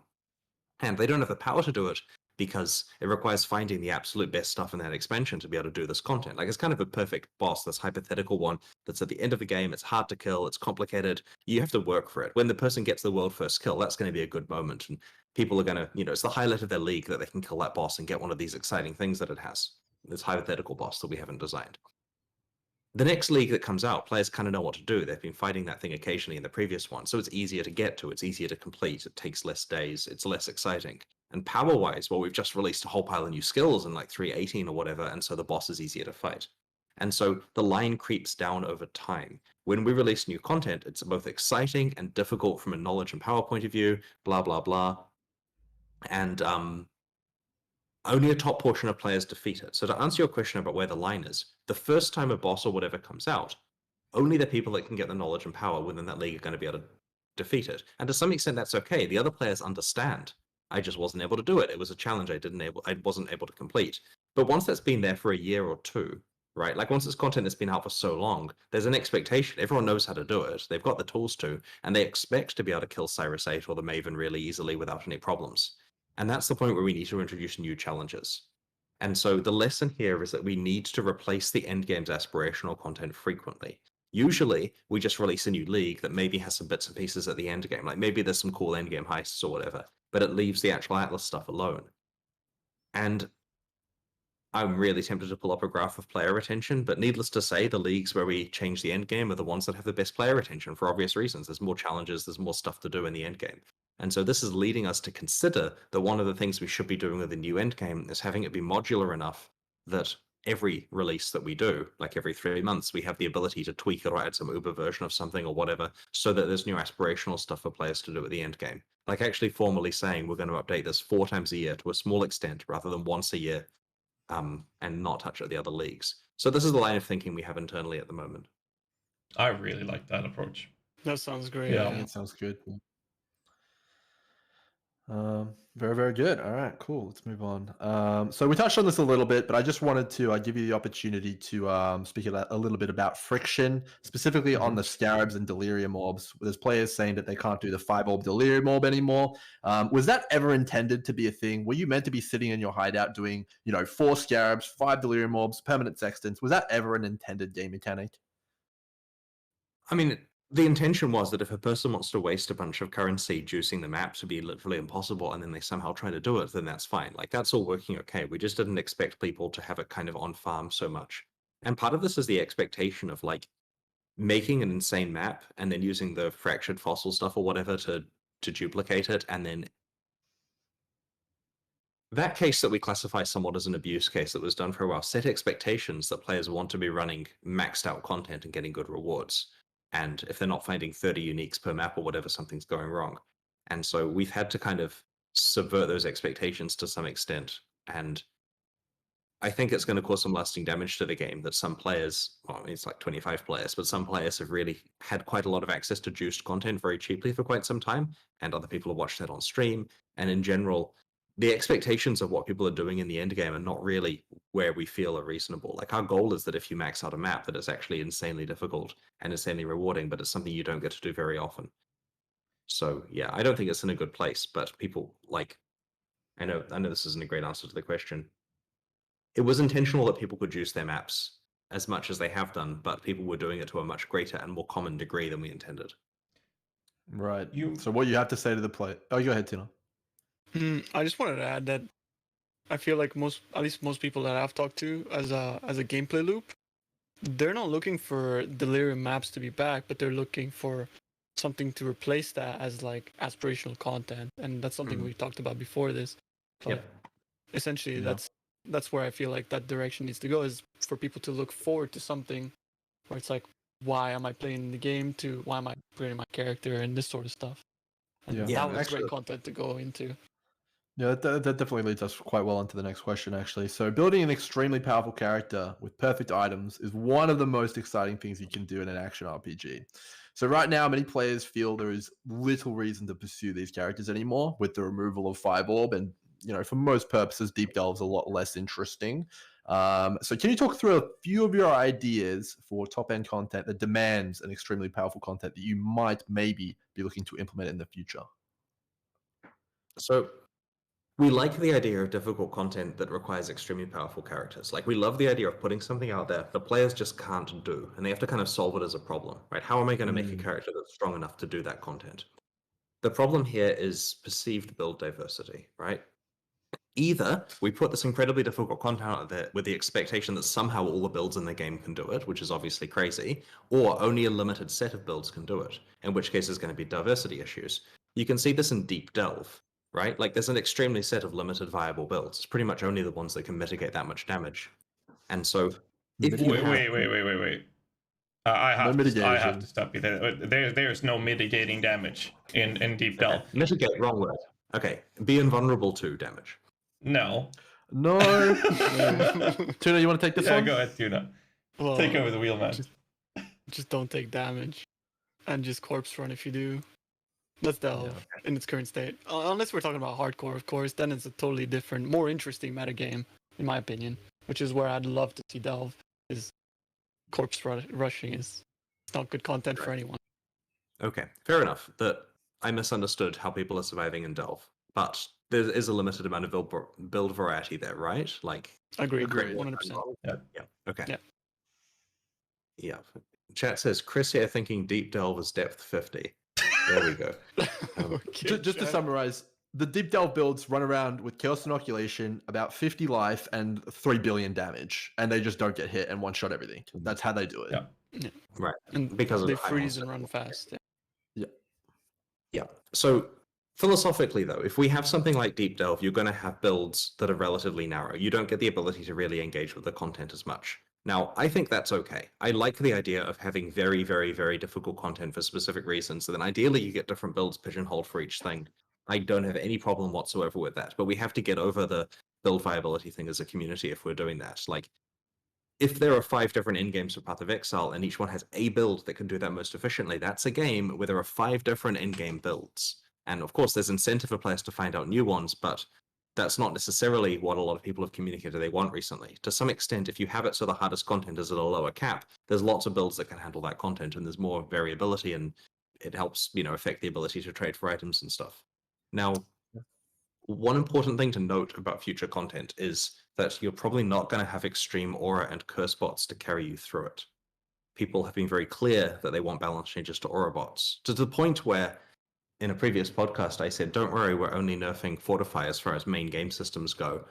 And then everyone's like, but what about aura bots? Like, yes, we'll do that nerf as well because it's so heavily requested.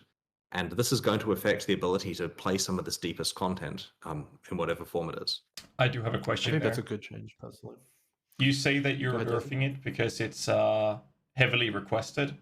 Does this mean that GTD finds Autobots in a good state right now, according to your philosophy, and the only reason you're nerfing it is because it's demanded by the community, or do you also agree with the community that they are in need of a heavy nerf? I agree, but my main job is a producer, and that means making sure that we hit our deadlines and get stuff released on time and have enough content in there and meet our monetization goals and all of that kind of stuff. And we could make a list of 1,000 things we want to improve with Path of Exile, and if we did them all, we'd never get the next release out. And so when the community clamor that degree with Aurabots, we feel that we could not get away without a change. Like if we did nothing for Aurabots in 3.16, the players would say, can you not read Reddit? You must fix Aurabots. And so that had to go on the list. And the only reason for us considering not doing it isn't balance reasons, but just because there's a lot of stuff to change in Path of Exile and we have to pick a subset of it. In fact, one problem we've been running into internally recently, well, let's describe 2 problems. The first one is the players give a lot of feedback after 3.15, and we feel we have to respond to that feedback and make sure that players feel that we're improving those parts of the game, right? Like we really screwed up with a lot of 3.15 stuff, and that's not good, and we want to earn the trust back. We want to make a lot of changes. And so we've expanded 3.16 to include all of the stuff ranging from defenses through to the second flask rework and so on. And this is all good. It's going to help the game. We feel we're earning the trust back for the players. It's a good direction to be going. We've got aspirational content for the end game. There's a whole bunch of stuff in 3.16. which makes 3.16 kind of the largest expansion we've had to put together for a long time, to the point where we're looking, how are we going to get this done in time? It's a tricky one. And then New Zealand got its long COVID lockdown because we're like 18 months behind the rest of the world due to being on a small island. And so things aren't looking great from an internal production point of view at the moment, and there's a lot of pressure there. And that's why a decision to get Aurabots in is actually one we don't take lightly, like the ability to get the nerf in, because that requires us doing additional work in an already crammed expansion. Having said that, Aurabots trivialize the progression of players who are not using them, and therefore we do not want to have that as part of the game, so we will fix it because it's for the best. But it's not it's not just a matter of deciding it, it's also a matter of having to fit the work in somehow in time. I have a billion different Aurabots probably screaming at me in my ears here. So by fix, do you mean delete or do you mean rework? Is it still going to be possible to play that sort of style in a group, or is it just going to be destroyed? There's a lot of things being discussed. I think that's a good question, and we do want to communicate it before randomly surprising people in the patch notes. So that's one of the balance things that I think we'll probably be talking about. Support characters are implicitly fine. It's just a question of to what extent they're supporting the party. If you're running around doing damage alongside your friend, then you're taking 50% of the load each. If you're running around providing auras that buff 5 or 6 five other people to a huge degree, that's potentially too good. Now, there are some very interesting things being discussed internally, like new support skills and that kind of stuff. I don't know if we're actually going to be getting those finished in time. I'm hoping we will, but we'll talk about it once we've got a complete plan. One Sounds quick good. question that I want to ask in that regard is, do you ever plan to maybe having, you just sort of mentioned that just a little bit, but having supports not be just something that follows you around that gives you 500% more damage, but rather, I hate to bring this game up, but for example, in Diablo, like you have a barbarian that goes around and gathers everything together, so then you can nuke it through, like things like that, where it's like more of a mechanical support rather than just being like a loot vacuum, 500% more damage. There are a variety of skills being worked on in 3.16 whose purpose is a more interesting mechanical support role. Again, I do not know that these will actually be released. We prototype a lot of skills that we don't ever finish because they're bad. And these ones are looking promising, and hopefully it goes well. But I suspect what you'll see is some reduction to the effectiveness of robots that make them not the default choice for that extra party member, and also other ways that players who want to play supports can support their friends. Multiplayer is a big thing for us, but of course, multiplayer doesn't have to mean cheese. Yeah. Yep. All right, that's fair. Yeah, I mean, I guess just transitioning here, we talked a little bit about endgame content and your plans for it, and you had a few issues that you brought up. I think Tuna can address that with his next question and maybe tackle that, Tuna. Yeah. So I wanted to ask whether in Path of Exile there's a place for a system, let's say similar to Wilds Mythic Plus, something that exists outside of maps that has almost no friction to access, but it rewards building a well-rounded character and requires you to like overcome content rather than just speedrun through it or something like that. So that would ideally be tied to a leaderboard, while the rewards would be, I don't know, would be good. It would not be the primary motivation. I feel like players, a lot of fun is derived from competing with each other, maybe on leaderboards through arbitrary sort of like I'm better than you because I did this wave rather than that wave or whatever. I feel like when I heard about simulacrums, I felt like this was the sort of content, but it ended up being something that almost anyone could compete to the end wave. But yeah, that pretty much sums up my question there. So with Wells Mythic Plus, how does the endless scaling, like, is there an endless scaling part of it? How does that work? You just can't get past a certain point, unless then you get more gear later on, which is introduced through a new raid tier thing. But essentially, there's a soft cap, and nobody can get past. Right, I see. Okay, so I think it's critical to highlight that WoW's Mythic Plus kind of caps out around the 15 to 20 range in terms of its tiers. Some people go higher, but when you compare that and contrast that to a system like Delve, which has 6,000 depths, it needs to be much more acquirable for a lower amount of time. It should reward skill and not time investment to disincentivize bots and 24-hour play sessions and stuff like that. Yeah, I think there's a lot that we could talk about there. We're totally open to having some sort of community forum if you're interested in more feedback on that. well, one note with Delve is we're discussing having rebalancing it so that you only need to go to shallower depths to get the same level of difficulty. From a respecting players' time point of view, not having to go down to 6,000 to get the 6,000 depth content. So that's a bit of an ongoing thing internally. Not that answers your question at all. It's just a side note.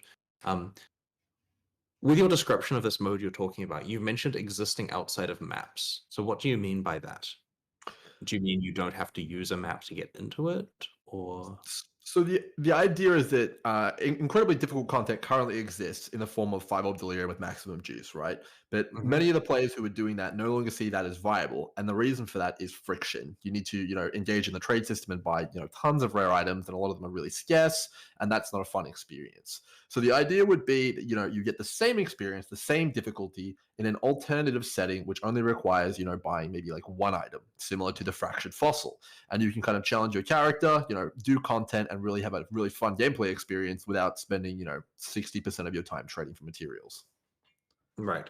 So having it so that there's a end game challenge that you do have an economic cost for, like you have to trade for or acquire or whatever, that actually involves sacrificing an item is entirely fine with us. If it was a thing you can just sign up for that's free, then you get the Maelstrom of Chaos problem from Path of Exile's old endgame, where players could literally enter the hardest area of it at a whim and then die and then complain about the game being too hard, when if you have to sacrifice something to gain entry, like higher maps are more expensive, for example, then you always make sure to take into account whether or not you can complete the content before you engage in it. Mhm. So having it so that you do have to consume a thing to get into this hypothetical mode is good, right? Like I'm totally fine with that part of it.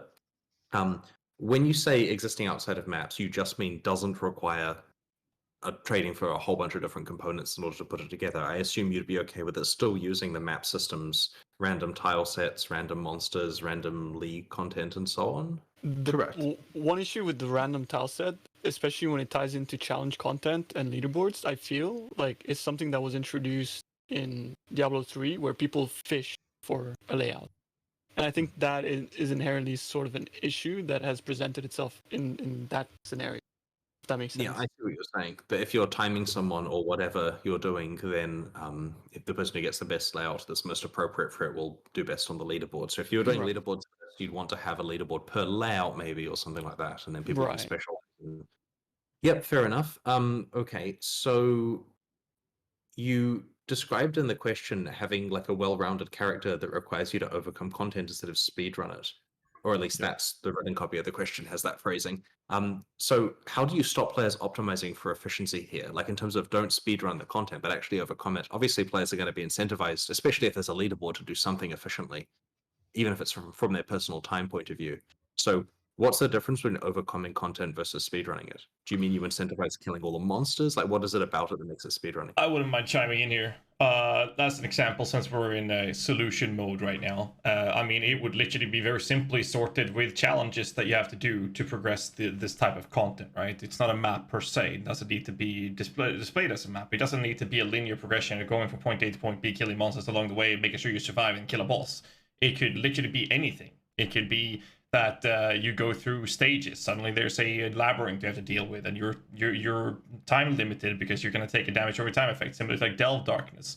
So maybe having a better region will allow you to spend more time doing that challenge and get to the next one, and all like stuff like that would be challenging. It's not necessarily saying that would be a good solution to it, but stuff like that would allow you to be in a position where a well-rounded character on both defensive and offensive and speed clearing scaling would allow you to have challenging encounters that you have to go through that ramps up with the higher difficulty you go for.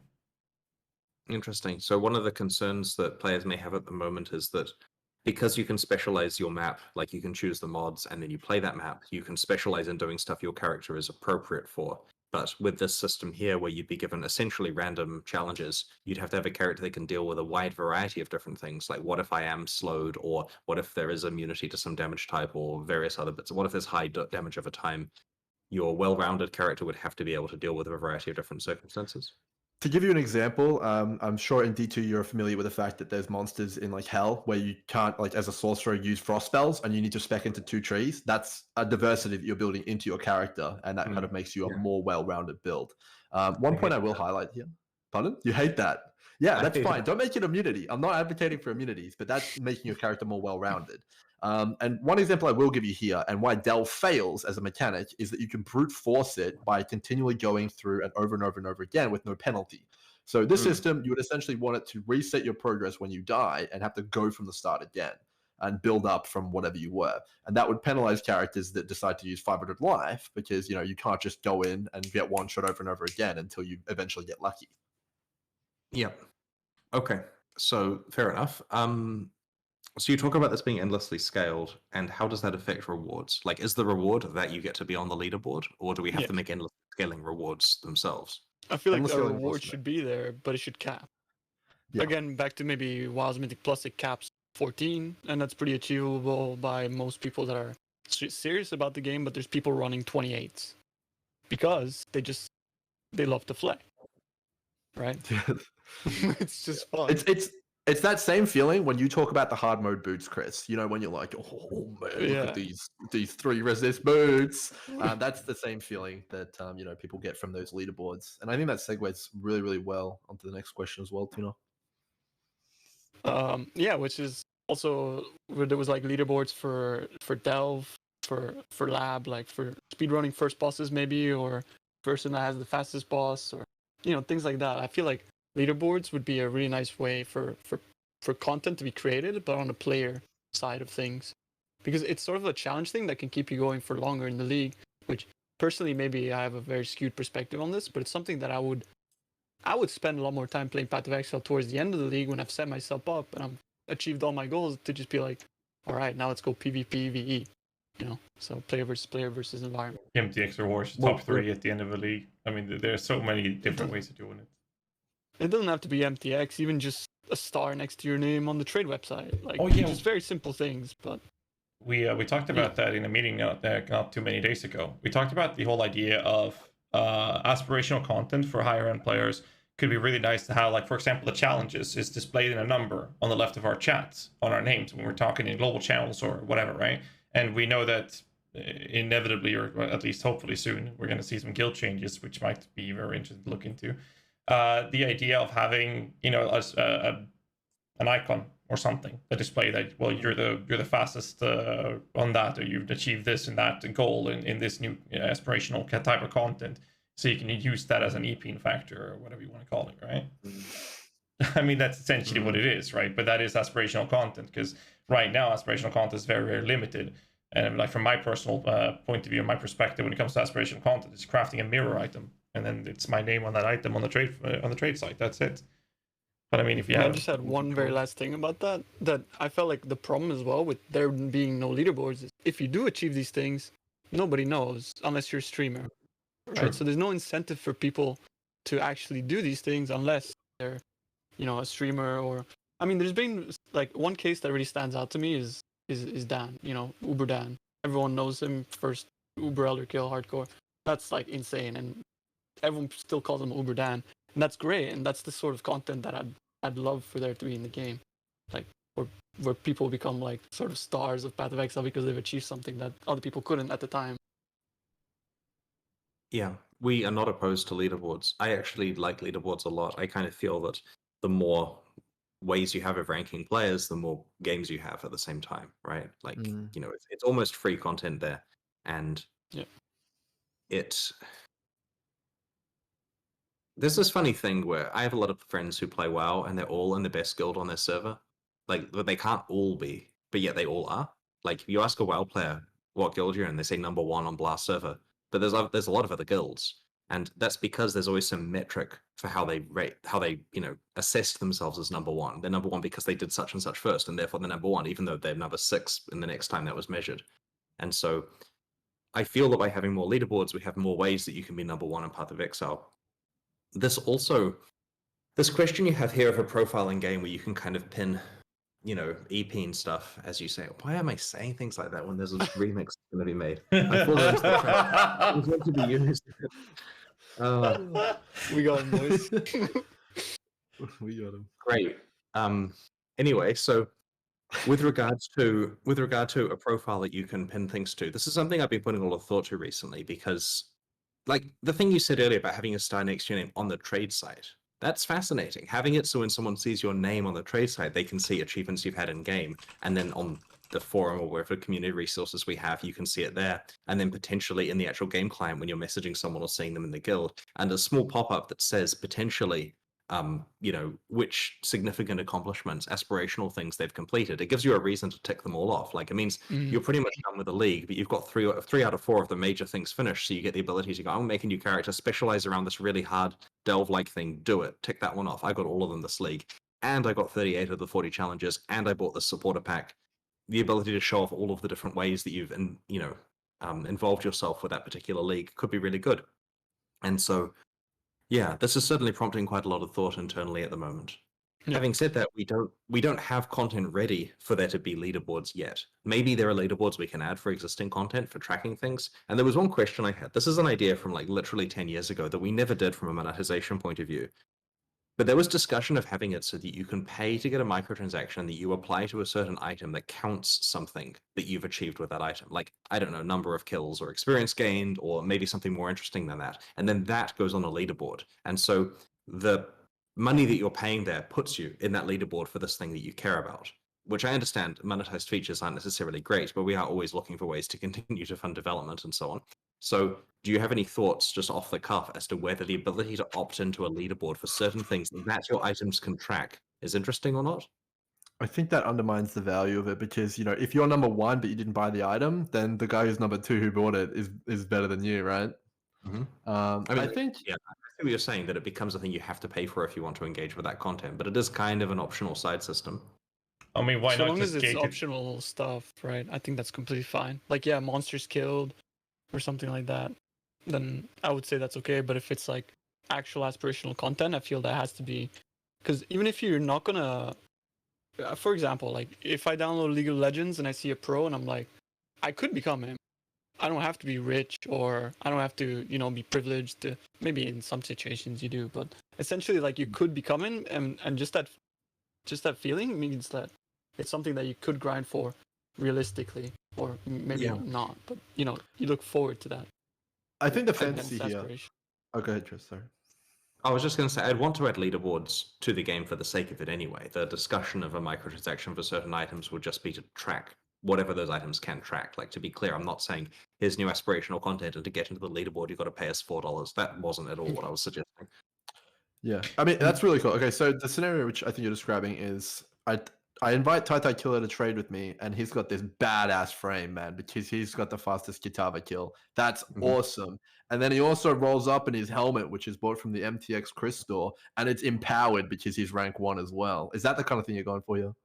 Well, it was more that it's not that the MTX got better because he was rank 1. The tricky part about that is that we're putting a lot of microtransaction work into something that only one player gets to have, as it were.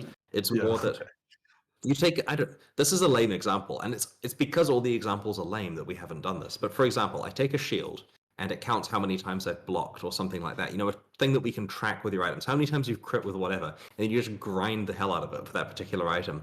And there's some leaderboard of this. And we thought, until we come up with a good idea for what's actually fun to track there's no point in doing this, because the number of times you've blocked or whatever is pretty lame, because you can just like AFK and a bunch of monsters. But we were wondering, is there anything that's actually interesting? Some stat that can be tracked on your items that would... There is. How many exalted orbs you've dropped? People post that shit in their notes all day long. True. Yeah. Exalts, divines. Like character statistics, like a menu for it, but like we talked about having it gated on purchasable MTX, and like I don't mind that on some aspects, but I also think that it should be accessible to some degree for free. For example, maybe gated behind a challenge rewards each league, you get access to one or something like that, so people have an access to not being forced to buy it if they want one of them. But something that I would rather have, like I would like this as well, but something that I would want is I want to be able to purchase. For not much money, please. Don't follow the wings prices because they're pretty ridiculous. Like I want to be able to put an MTX on an item that says this was crafted by GHAZZY TV. I want that. That's cool. And I want to be able to mirror service that, so when people mirror it, it's gonna have my goddamn name at the bottom. I want that. That's aspirational for crafters. Yeah, like a brand. Cool. Yeah, like a brand. Yeah, like just tramp stamp my chest. That's what I want. Yeah. I think it'd be cool. Yeah, that is interesting. There is a problem though. Like, go ahead. The problem with this one, and I remember I had this conversation with someone literally 2007. We were in a car driving across New Zealand to go on a walk up a mountain, and we were talking about ways that we can sell microtransactions. And the topic came up of the ability to pay money to mark an item as though it was from you. And the problem is that adds value to the tradable value of the item, right? If this was crafted by you and people know it because of that thing that you've paid for, it is now worth more, and therefore they will pay more currency for you. And so you've essentially put money in to add value to your item that you will receive currency for. And that crossed a line. Like, to us, that was essentially slightly akin to selling currency indirectly. And so we'd have to make it a free feature. It would have to be a thing where everyone had equal access to see who crafted the item or whatever, so that it wasn't a thing that involved real money. Could you not make it like something that you could like just like have it like crafted by GHAZZY TV, and then maybe you could like gild it with like kind of a consumable or something like that? Well, as long as the thing that you're paying for here is not something that makes the item more desirable in trade. Like, an example is those progress trackers I was talking about before, they would not be tradable. They would drop off at the point that it's traded. So if I take a shield and I put a progress tracker on it and count my blocks or whatever lame thing I was suggesting, then that's not a shield I can then trade to someone else of value because I've paid that money. Unfortunately, it's just for me to track it myself. And so we really want to keep a clear line there. even if my only role at the company is preventing that slippery slope of the game pseudo RMTing itself into death, it's still important that we make sure to not accidentally introduce micros that allow that kind of behavior. As much as it would have been cool, it's honestly very nice to hear that you're thinking about these things. Because as a player, obviously, we have pretty narrow points of view in regards to these things, but it's really reassuring to hear that you're actually thinking about this stuff. Because I think the players don't want that either. We don't want pseudo RMT in the game. Yeah. I think it's actually fairly interesting, and this because we have the time. I'm going to ask this question. Can you explain a little bit why you're asking so many questions? I find that very intriguing because it's pretty unusual that a dev would come on a podcast 3 times, but then it's very unusual for a dev to come in and ask questions. So what's the idea behind that?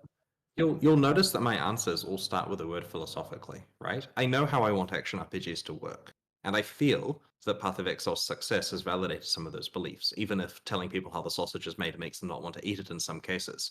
But I don't know the specifics of exactly how the game is played in certain situations. I wish I had more time to play it myself. A lot of my time is spent playing the mode that cannot be named. But there are cases I didn't know. Like, for example, someone recently showed me a build where in Delve, the person could take no damage. And therefore, from that, I assumed that is how people are playing Delve. I knew there was a narrow set of builds, and I saw this build was invulnerable and assumed all the players are invulnerable when it's the literal opposite of that. And so me asking questions like, please tell me how that's played, or what do you think about this, actually means that I'm learning. And of course, I could do this on my own time. I don't have to have an audience of 11,000 people watching me learn the game. It's probably bad for me to expose that, but it is necessary to get education from the players as well as from staff, because staff play the game in their own specific ways. They all have their own experiences, and to some extent, those experiences are colored by the fact they've worked on the game, so they kind of know how things work. Like, staff never tell me anything's confusing because they were involved in its development and were in the meetings that designed it. Whereas players will certainly say to me, I don't actually understand how this thing works. Crafting. Yep, that's confusing. I'll tell you that much. It's actually fascinating to hear that they don't think it's confusing with how in depth Path of Exile's gone to. Yeah. So that's I should note, by the way, that the person at our studio who has the title game director, that's Mark, aka Neon, does play the game an inordinately large amount of time and knows everything backwards and has done the deep delving and done the juiced maps and has played the Ourobots and so on and so on. He knows all the things and is therefore the person actually making these decisions. Like yesterday, he came to me and said, hey, Chris, real quick, I'm going to run you through the balance changes we're making for a bunch of, like, this is skill adjustments in 3.16, like which of the new 19 skills are getting small buffs or small nerfs to fix up first league feedback. And he runs through the list. And I go, okay, that sounds good. I'm pleased there aren't as many nerfs as I was fearing there. That's positive. It sounds like things are in a good place. Have you considered this skill? And that was pretty much my feedback of just, you know what you're doing, you can make these changes. He's told me just in case it violates any of my philosophies or whatever, and because eventually I have to come on the podcast and defend that set of changes, like if we're massively buffing absolution or something, then that needs to be something I can explain to people when they're angry about it. I'm kidding. Okay. So what I'm hearing is Forbidden Right nerfed. Okay, gotcha. Loud and clear. I believe that Forbidden Right totems are on the list to be adjusted downwards, yes. And I think that no one's going to be surprised by that one.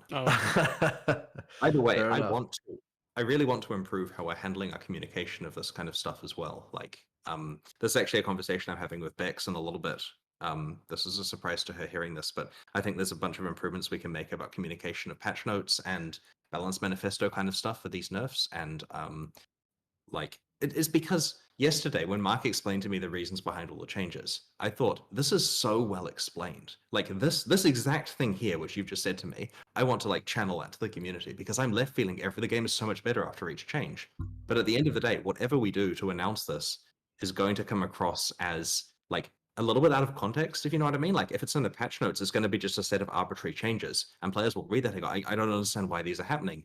And there's certainly a big group of people that read the patch notes and have kind of missed the balance manifesto posted the day before, which explains it. And I kind of feel this whole process here can be tidied up slightly, inspired by the fact that Mark did such a good job explaining the balance changes to me yesterday.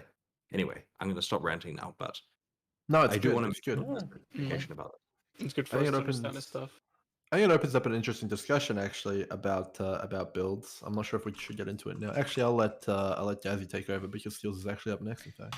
Yeah, this is kind of going into skill and balance in general, and it's right now the best strategy for a lot of players in the acts is to play an actual leveling build and then swap to their intended style of play later.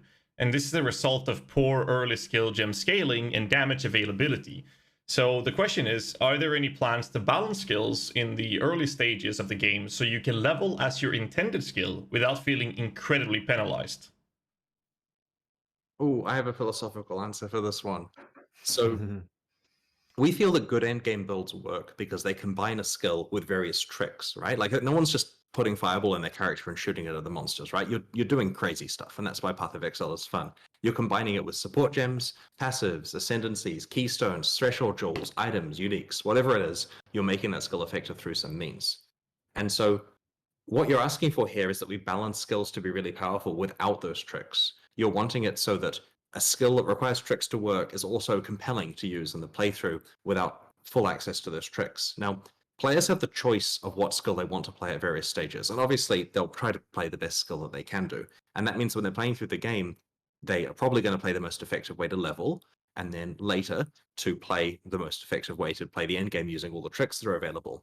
And so we don't feel that it's up to us to make sure that the end goal is that players only ever play one skill. Like we feel that saying that the goal here is that you play one skill throughout the game that's the most powerful, then it's the same skill that's most powerful in the end game is probably a negative thing.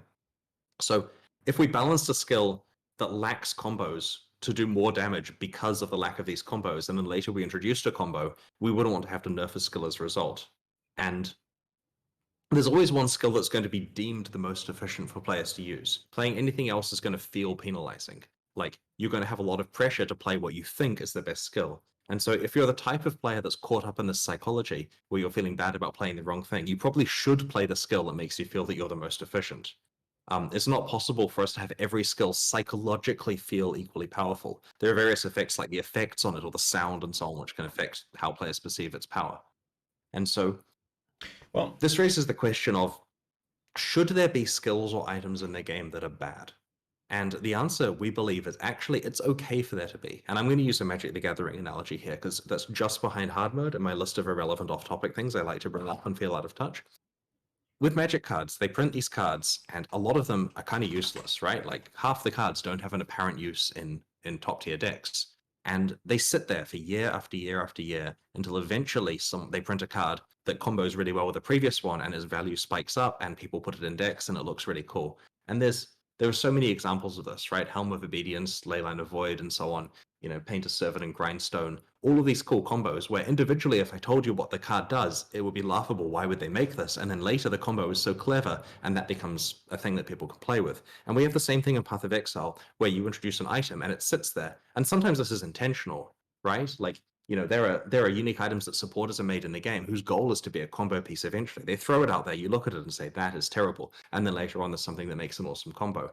And so we really don't want to get into, well, we really like the fact there are hidden treasures in the game. There are skills that are waiting for something to combo with them, and we just leave them there. And sure, they're a bad choice to use by themselves, but that's okay. There's hundreds of other ones. There's hundreds of other unique items you can pick. And then one day when we introduce something that works well with it, that's just waiting to be discovered as a cool thing. We don't feel that we have to say everything must be of equal power level right now. We're okay with some bumpiness in that because we're constantly producing new stuff. And that works for Magic in a situation where on the paper version of the game, they can't actually nerf anything. Like they can never go back and say, we're changing the numbers down because of the fact that we printed this other thing. The only button they've got is banning something, and that's used very sparingly. So we do have the ability to nerf stuff, but we don't want to rely on it. We would rather have a skill that's underpowered and it just exists like that, and then people can discover a cool combo that works with it later without us having to react by going, whoa, whoa, whoa, we're turning that down in response. Now, of course, we shouldn't be giving those bad gems as quest rewards, right? We shouldn't be saying to the new players, here is Flame Surge, enjoy that one. Okay. Good response. You are using like mechanics, tricks and whatnot that you're combining to make an ability really good. Yet those things are gated behind specific uniques or specific support gems that becomes available a lot later. But if you look at the early stage of going through the campaign, there isn't a single ability in the game that you would use to have a cool mechanic with outside of extremely limited options, such as Orb of Storms in combination with, insert any lightning skill. for example, like Stormblast Mines is really nice with it, for example. So outside of that, you don't have many approaches where you're actually doing any combination. But at the same time, there are plenty of abilities that you have access to, and some that you also get as a skill quest reward in the early stage that is absolutely terrible to use. I mean, going in now, we know that Brutus still don't have any minions. I know this was brought up. I think it was in the Sis interview with, try using zombies to level through the first 3 acts. Just using zombies as your main source of damage. That's, I mean, you're gonna hit a brick wall on Brutus to start with because there's nothing to summon corpses with, because that doesn't come to level 16 with Desecrate. That's an example. So I think that the problem that the question is referring to is that people feel penalized with the access of not having the possibility to level with the build that they want to play with. They feel forced to level with a level build. And in more cases than not, more specific when it comes to minion builds, for example, where you want to use spell-based builds, and then we have to spec into that, gear into that. And then when you are at the point where minions will now finally work, you have to rework your entire gear set. You have to, well, not exactly, but you have to rework a big portion of your tree to make that functional to play the build you actually wanted to play. And you're saying that so if I understand you correctly, you're okay with this. We don't feel that it is possible for us to have it so that the expectation is that a character picks some complicated, expensive, difficult combo at the end of the game and then expects that skill to be the most efficient or a very efficient way to play through the game. Even if we made it better for those skills, people would still probably pick a leveling build and then switch over to be time efficient. Having said that, we don't want there to be bad skills, right? Like, we are trying to fix this. I'm not saying now we're going to leave the skills bad because Chris is obstinate. We're going through whenever we see these and making sure that they're compelling, right? Like, if it's a real problem that a new player says, I like zombies, and then they don't pick any other damage skills and they can't get past Brutus, that's an issue that we'll have to solve, either by encouraging people to play more skills and so on. But we don't feel that we should be solving the issue that whatever the best endgame skill is also has to be an efficient leveling skill. Yeah. Okay. Okay, I just wanted it to be elaborated so I understood it correctly. Sorry, Tuna, go.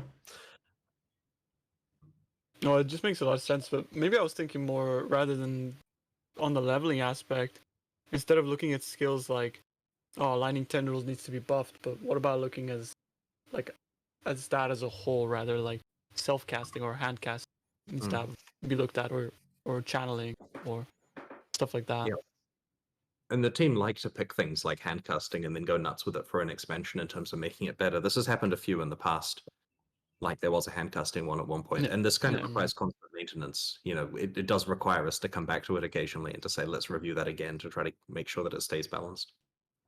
I'm going to bring up a topic here. So from my perspective, there's obviously a lot of people describing an apathetic experience with the campaign right now. And that could be a combination of things like, they play the same build, they don't engage with the lead mechanic because it's not efficient and time efficient, and they skip all of the content and go as fast as possible. Obviously this has been a topic that's brought up before, but you've just highlighted that you're not interested in changing one of the aspects, which is the same every time. Is there any sort of aspect or idea that you have philosophically or otherwise that you might be able to make people more interested in doing the campaign? So we have the league mechanic present in every area throughout the campaign. We've even tried, like, Expedition was going to be in 50% of areas rather than 100%. For quite a while during its development, it was literally only in half the areas. And eventually we set it back to 100%. And this is partly because having the variety of the league mechanic occurring as you're playing the campaign does help prevent the campaign feel repetitive after this many years. And so point number one is, in order to make the campaign more interesting, we make sure there's a compelling league mechanic through it.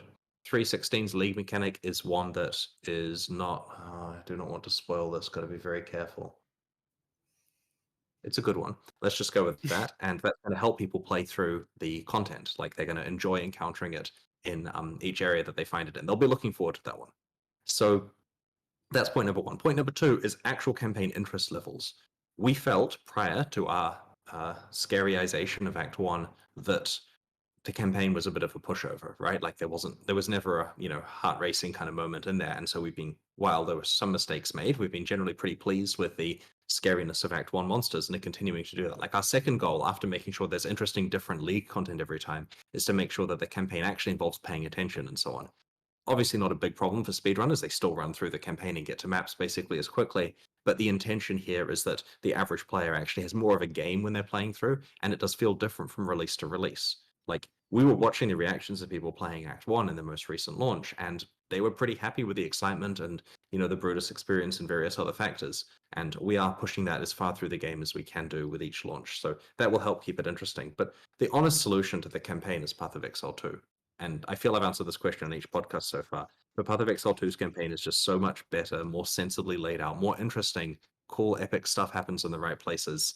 It's just a better experience. And like, there's a quality aspect to it too. We made Path of Exile 1's campaign on a shoestring budget. Like, Path of Exile 1's campaign probably cost less than $2 million to put together in total. Path of Exile 2's campaign burns $2 million each time I click my fingers. Like, it's costing dozens of millions of dollars to make this campaign. Oh, no. And that's going to be apparent. I know it's not just a matter of money equals fun, right? I get it doesn't work like that, but there's a lot of fun being injected with the fact that we can afford to put so many cool touches there. There's stuff you only discover. And there's stuff you only discover on subsequent playthroughs. Like, our direction to the level design team has been massive variety of rooms and like overall meta topologies and so on. It feels like a very different experience each time you play through. And our goal is to keep it that way so that it has a lot of the benefits that maps have. So it feels almost like the degree of randomness and stuff feels almost like an intro to maps as you get further through it, rather than this is a boring static campaign you've played 100 times. Anyway, long story, we do like the idea of having a campaign in these games. We know that games like Diablo 3 threw in the towel and just had an adventure mode where you can just pick whatever area you're playing through, and that wasn't really of interest to us. We experimented with this. Path of Exile used to have a 4th difficulty level, which back in the day after Merciless, which had a flat area level. This is like internal, well, not internal, it was public alpha at that stage, where all the areas in the 4th difficulty level were the same level. And the intention was you could play. If you wanted the ledge because of the straight layout, you just play in the ledge, and that's your reality. And we've experimented with various different types of, campaign versus non-campaign endgame, and eventually settled on the map system. But we do like the idea of the player playing through a distinct storyline prior to getting up to maps. Okay, that's pretty good.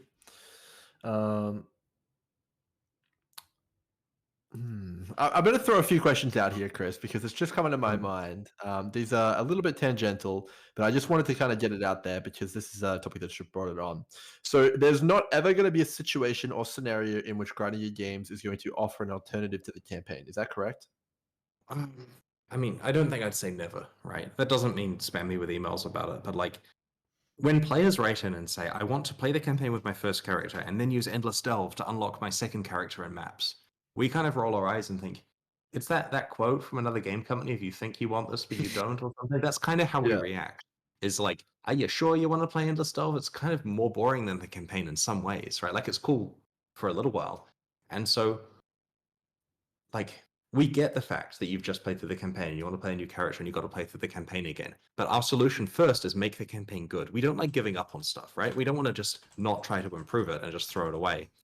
So maybe if this fails 5 years from now in Path of Exile 2, if people are, finding that campaign repetitive by that point and we don't have Path of Exile 3 ready or whatever we're doing after that, then we can look at alternative things. But this is a long way away. We have a lot of plans in the meantime. And that was not an announcement of a sequel that doesn't exist to a sequel that isn't out, by the way. Yep. I guess we'll just throw in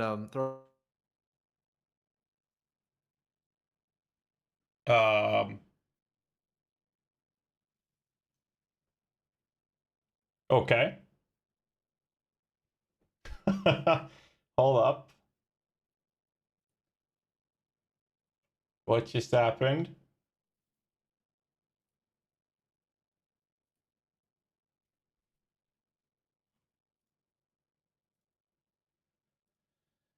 Oh, it's the regions, most likely. Give me a second. Okay.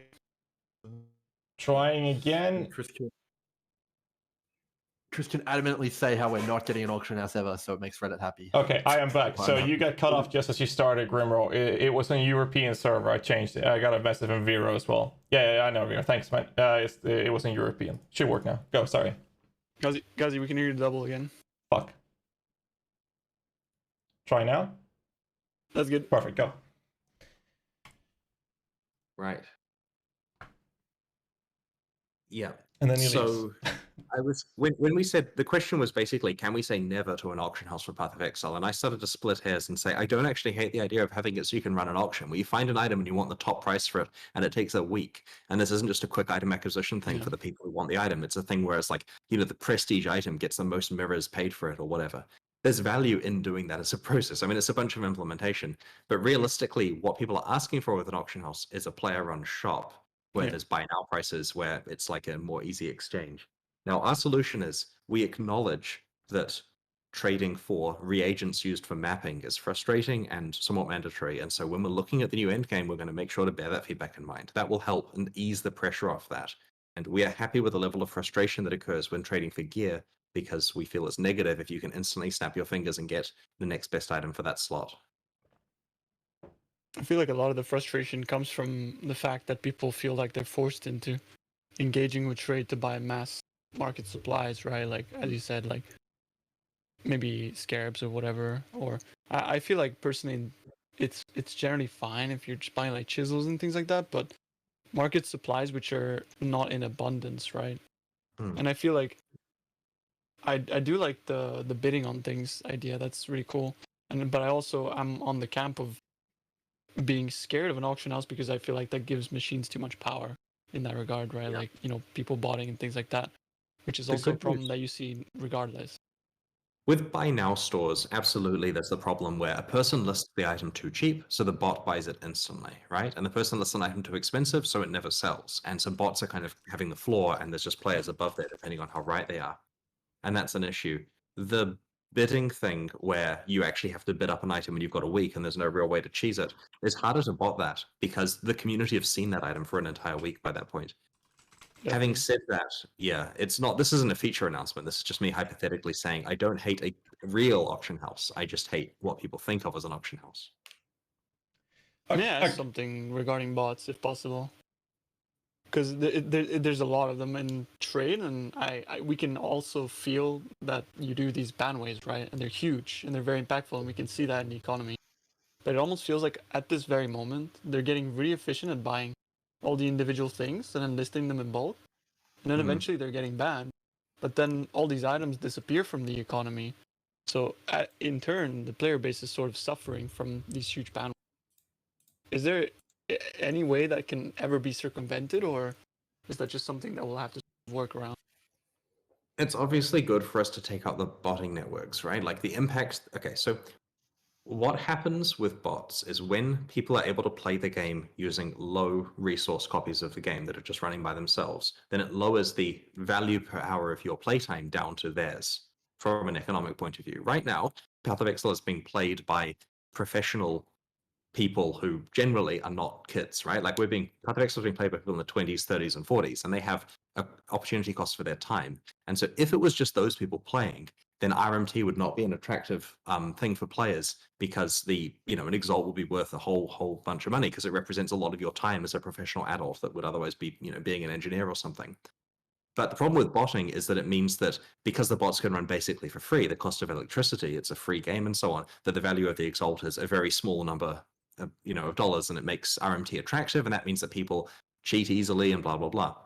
So this is why we ban RMT and we stop the botting networks. And the collateral of this is the fact that the trade bots that they were using to gradually juice out profits and so on and launder items are stopped as a result. So I think everyone is in agreement that our efforts to stop botting are well-deserved efforts. It's just that the collateral damage of taking out the trade bots that you like to interact with is somewhat annoying. And I think our solutions to help reduce the need for trade for various map reagents will probably help that problem a little bit. Just gonna say, Scarab Man, #1. Yeah, he's my favorite bot. Anyway, I personally feel like. Go ahead, yeah. Sorry, do you mind if I add just one more thing to that argument? I personally feel like if there's a reason for someone to be involved in what bots are doing right now, they would do it because the problem with bots is that they're bringing down the margins to the point where what's the point of a player doing this, right? But I've met people that sit there and, they watch series and they flip fusings, jewelers, whatever you like, you know what I mean? But the issue there lies in bots completely squeezing those margins to the point where it's just not worth it for a player. So that in itself also cuts out some of the gameplay that some people can experience regardless of what other people might think like, oh, you're just AFK. It's completely true that the trade bots do prevent players from sitting there doing the flipping themselves. The good news is that from what we can see, the trade bots are not being run by actual players usually. The resources that are being put into the trade bots are by the large item syndicates that want to launder the items and get more liquidity and so on. And so thankfully, we can ban those with some degree of a clean conscience that we're not really like impacting any direct players, play experience.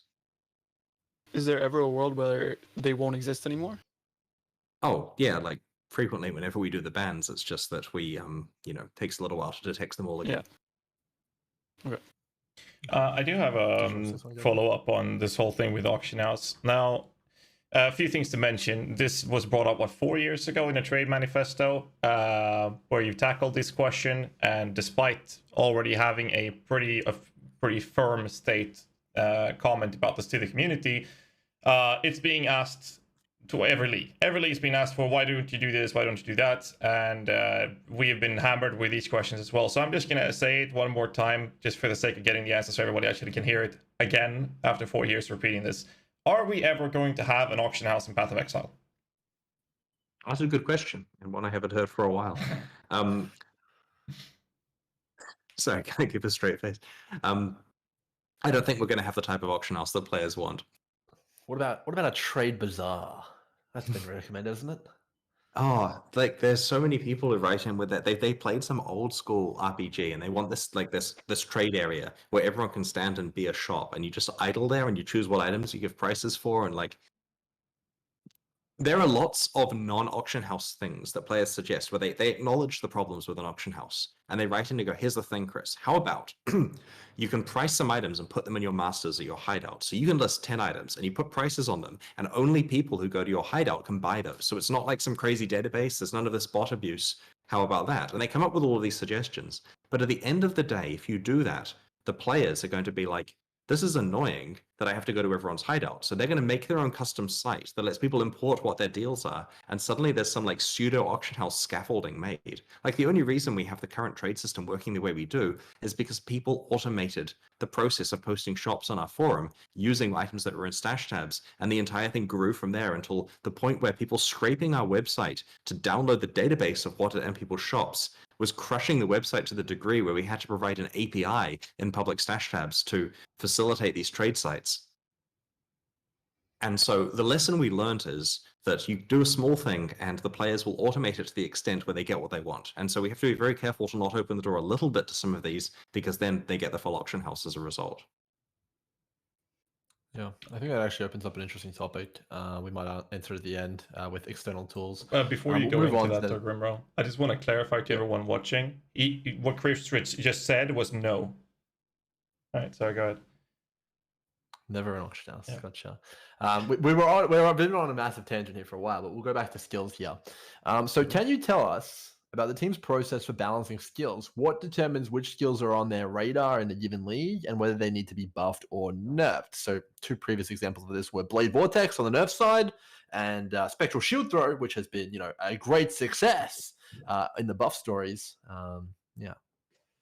So it's often the process of combos being discovered for something, right? In general, we don't want to have to react to people finding combos, but if it's too powerful, then we have to deal with it. And this can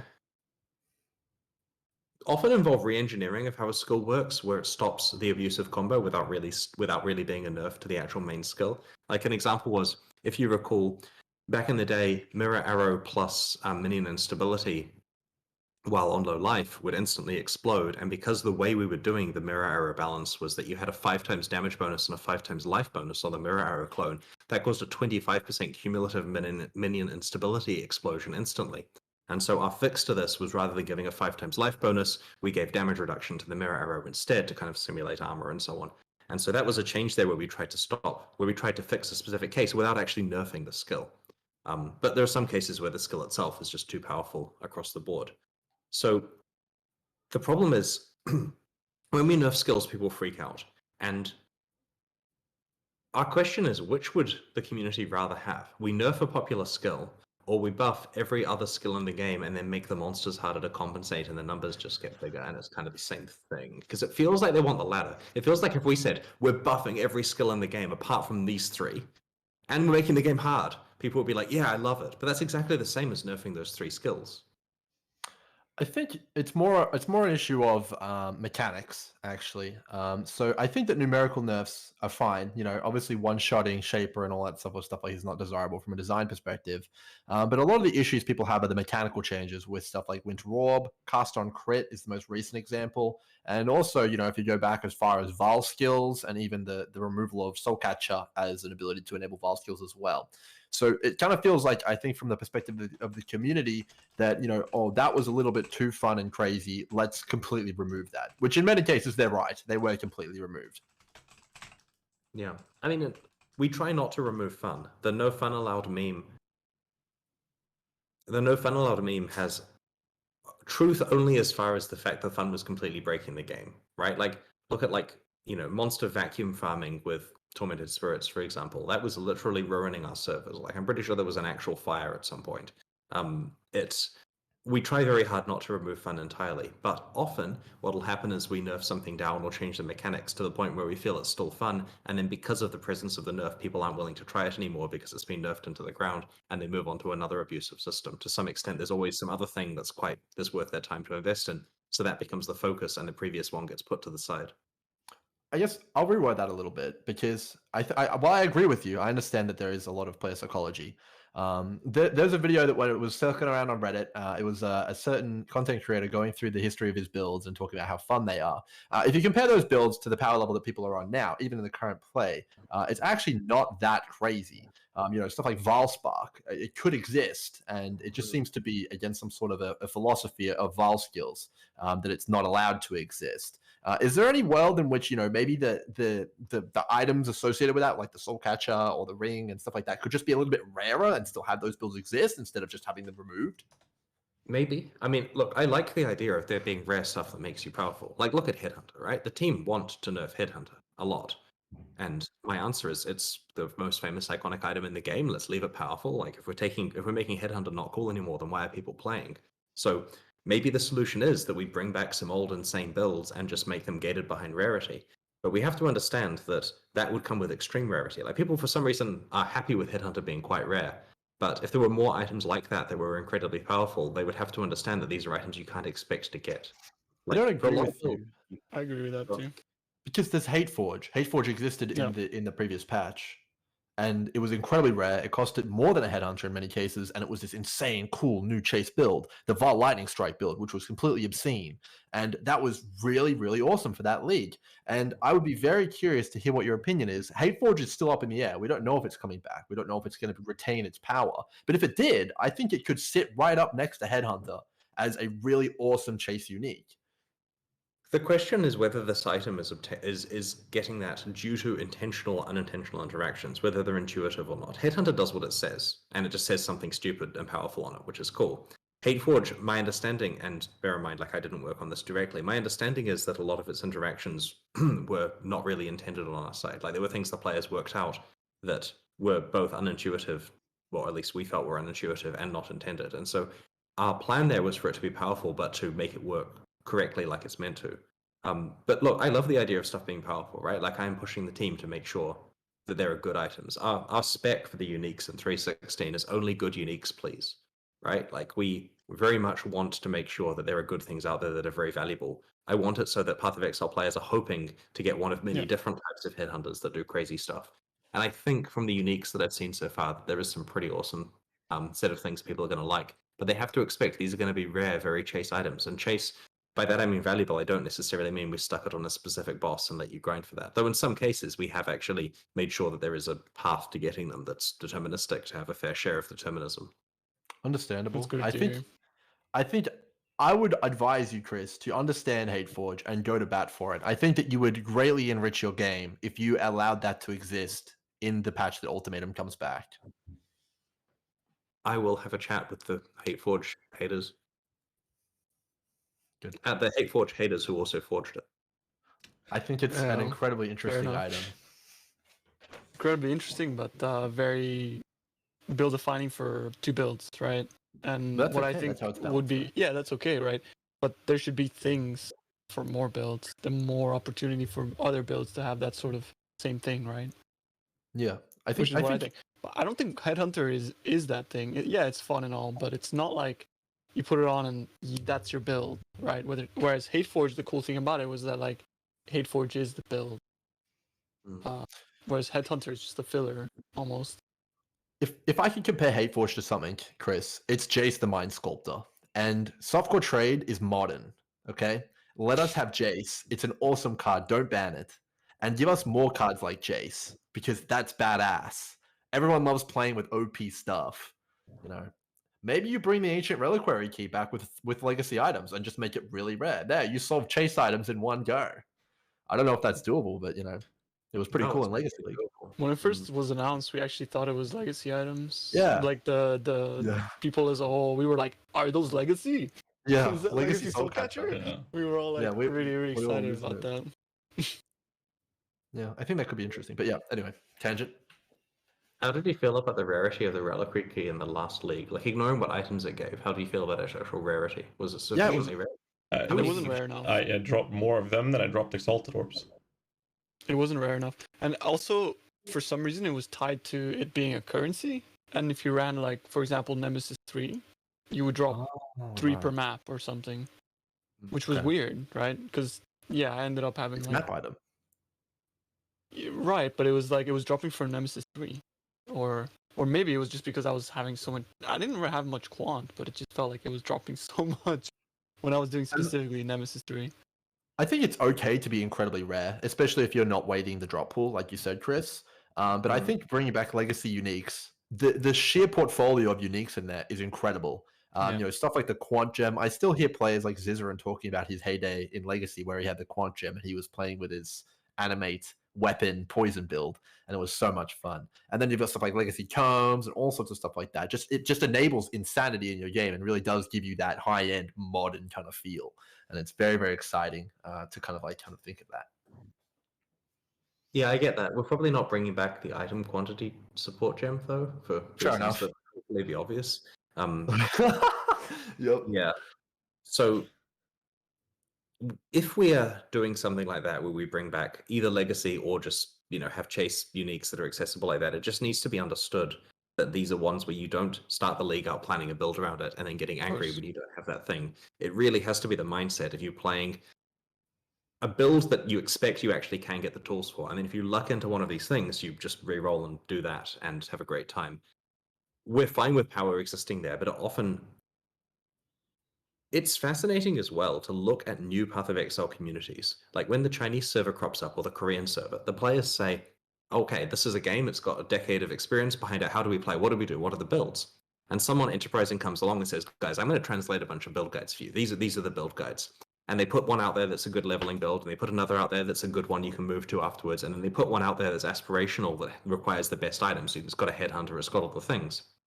And then the players who are very inexperienced with the game because they haven't played before look at these builds and they see the headhunter one or whatever in some crazy build that's expensive and out of reach, and they say, I like that one a lot. That actually looks a lot more powerful, to be honest, than the easy leveling one. Like, honestly, look at the video, that's really good.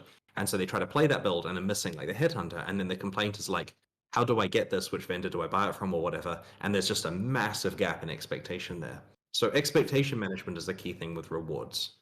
Our players on our server understand that headhunter is very difficult to obtain, and they plan their builds around that. But sometimes a new player, when they look at a set of build guides, will not necessarily understand that. So yeah, this is a topic we talk about a lot with chase items and so on. We want to make sure they exist. We just want to make sure that players understand that they're a luxury that they'll occasionally get, and then the reason to play the game is maybe they'll have the privilege of getting to use one of these items, as opposed to being angry that they didn't get 3 of them that league.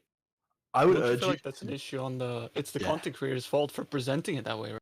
Yep, Because 100%. if I were to present a build and be like, oh, here it is. This is the build. It has a headhunter, mirrored uniques, or like mirrored rares. Like, have fun. Like, people will get really, really mad at me if I don't give them the option of like, this is why you can use it as an alternative, right? So when they present like a build like that, they have to stamp it as like caution.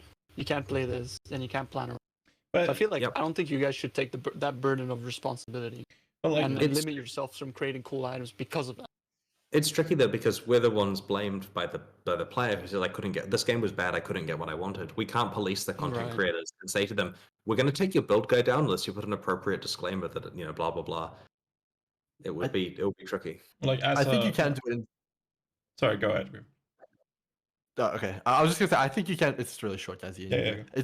You can do it in such a way where you design it. I'll use another Magic the Gathering example. You know the modern packs where they're a pack of cards, but they cost like $60, right? Mm-hmm. And it's like, oh my god, okay, this pack is different. And you do that with rarity, and you do that with like thematics and feel and game feel, right? This is a big deal when you're opening one of these, and the items from them are incredibly rare, and you make them look a certain way, foiled or whatever, maybe like the replica uniques do. These are not normal items; they're legacy items, right? And I think you can build that up from an in-game perspective as well, and you can make it pretty apparent that these are not normal items. I guess okay. So the reason I asked the reliquary key question is because the result was that the Val one was too common. Fair enough. Okay, so there was a problem with the numbers there, which is annoying, and I'll have to look into that. But if we took some insanely valuable items that are meant to be like 200 times rarer than that particular key, and we put them in the same, like it's the same type of mechanic, it's the same portal, it goes to the same area, it's got the same chest, the same effects, and you get the same type of item, but it's just legacy and powerful. It's probably going to cause people to have an expectation because they have done that so many times with the previous reliquary keys that they expect this to be of similar rarity. Like it feels to me like helping with the psychology here is design a new area that has a new chest and a new effect and so on is a better way of symbolizing the fact that these ones here are actually insanity rare and insanity powerful. You can go the full-on unintended route.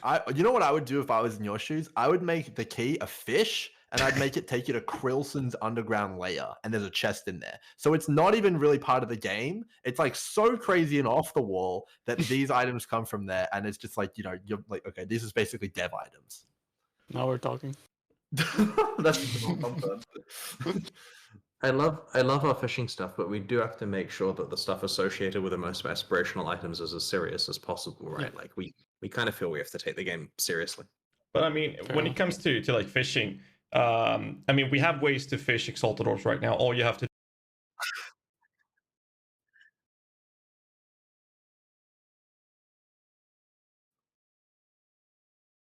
Yeah, really good That's- fishing yeah. location, yeah, GHAZZY. exactly. And then Fish it after up that, you info. have you with a fishing rod, which you get pretty easily. You get that down to the mud flats where you pick up the albino roa feather and you just attach that by clicking. I got 2 mirrors there. But I mean, I think that's fine though. I think you're still on mute. The question I had before though was the regarding the content creators to get You're back to still on that. mute. Sorry? You're still on mute. No, I'm not muted. Oh, okay. No, I'm not muted now. No, but like the content creator part with it, I think that that was what you presented before, Chris. Like with the issues with this is a massive problem that was in the past. But I feel like if you look at the content creators we have now, like when I started playing, I was one of the extremely few, if not one of the only ones that made a ton of minion guides back then. Now I got a lot more other non-minion builds since then, but it's like, look at the content creator market, if you will. Right now, we have plenty of other people making guides for these things that are, really, really good. And I think that that's just grown into the position where more and more people are getting the information that, well, you can't expect to have a high budget build. You have to start somewhere, right? And content creators are getting that as well, because the builds that are getting popular are essentially the ones that is holding your hand and guiding you from the start and then moving into upgrading to the higher budgets. So I'm not sure if that's like a problem in that sense, but maybe it is when it comes to the point where an individual is translating it over to the non-English speaking countries, right, or the regions. But at the same time, I think that we're in a good par on that sense when it comes to the player expectation gap, if you will, at least on our region. Yeah, fair enough. I haven't seen any problems with that on our region.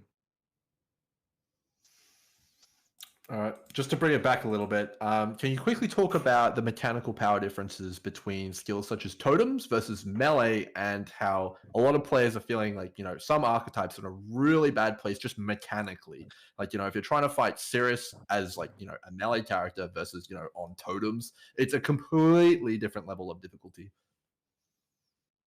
Yeah, the team were aware of this, and I don't think we have any changes that we're ready to discuss there. Like, this isn't a thing we're targeting in 3.16.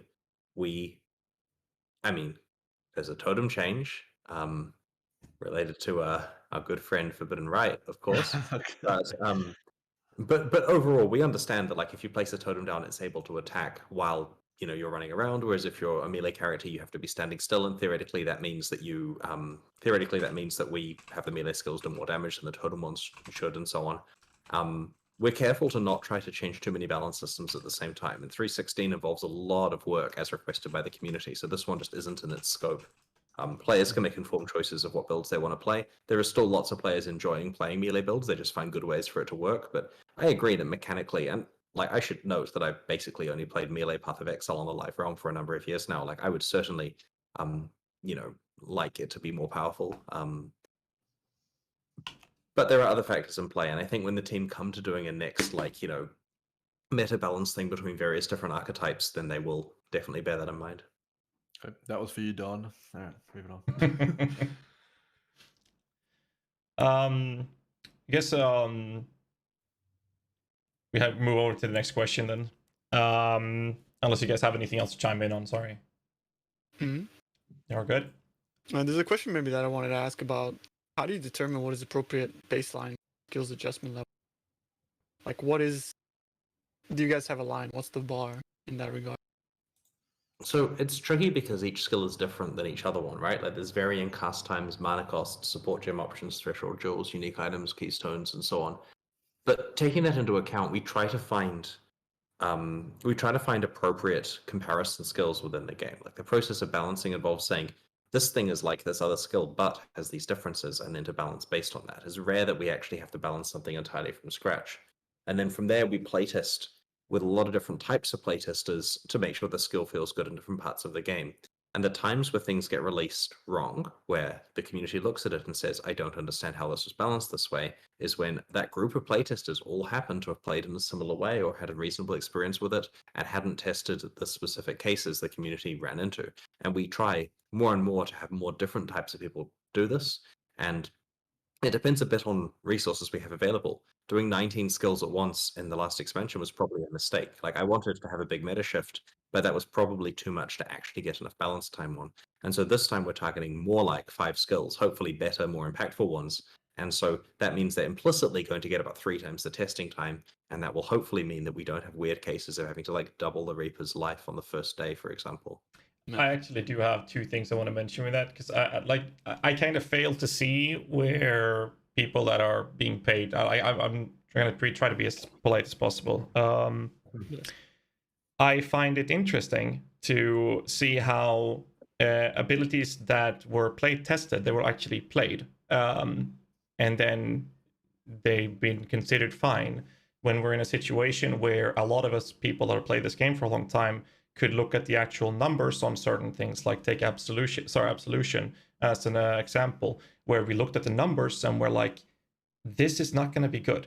We know that they can give this 3 times as much damage, it will still not be good. 4 times as much damage, and in my opinion, still not good because of other mechanical approaches, right?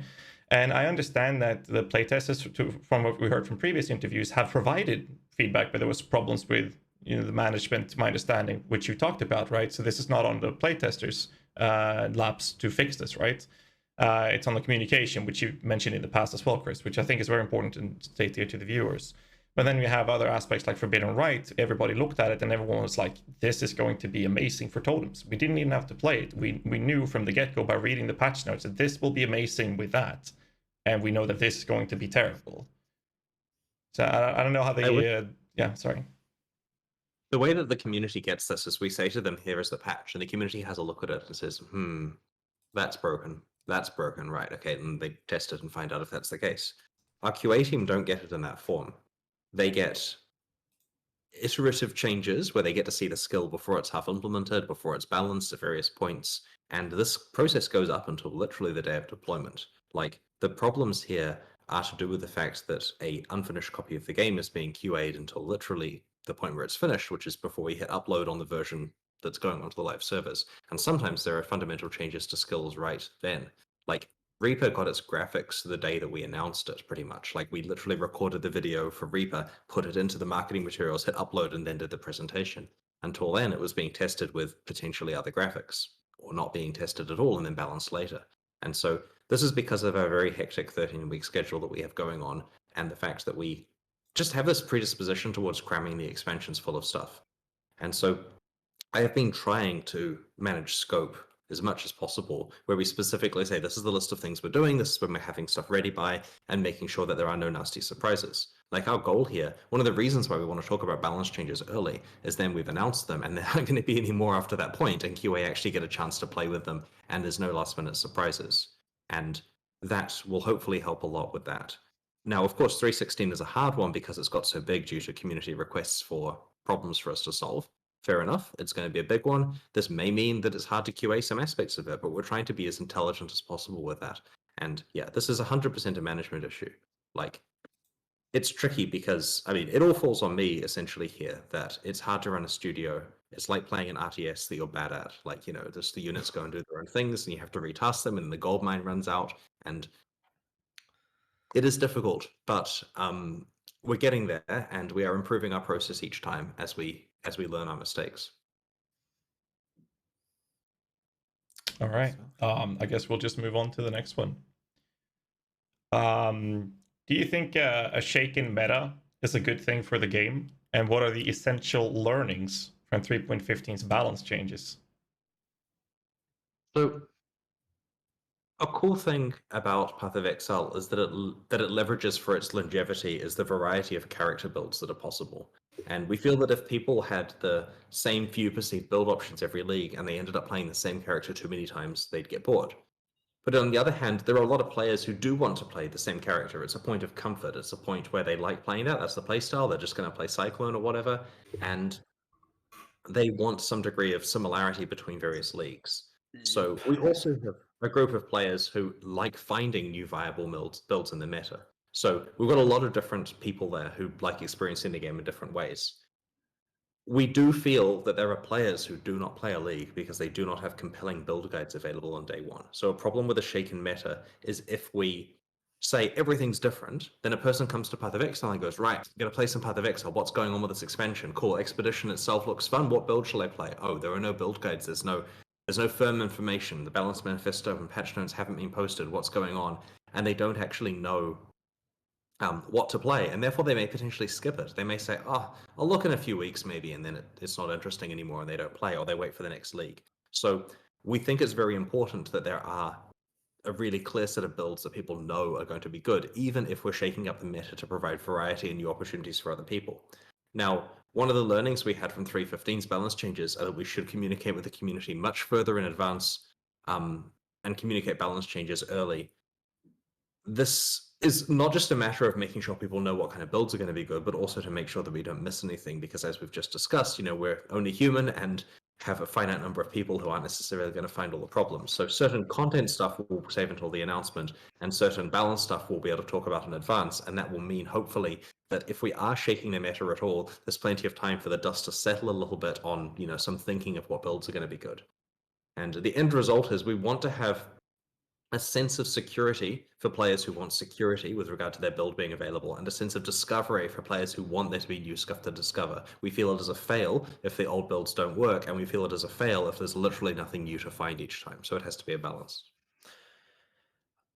That's well fair. put. I have a point, an anecdote for you, Chris. So for the past 3 or 4 years, I've got a friend. I've asked him what build he's playing, and every time he sends me, "Yep, cock." Cast on crit. And I'm like, oh, okay. And believe it or not, this league's the first league he said he wasn't playing because you heavily nerfed cast on crit. Now, I understand, completely justifiable, and I'm well aware that cast on crit still functions.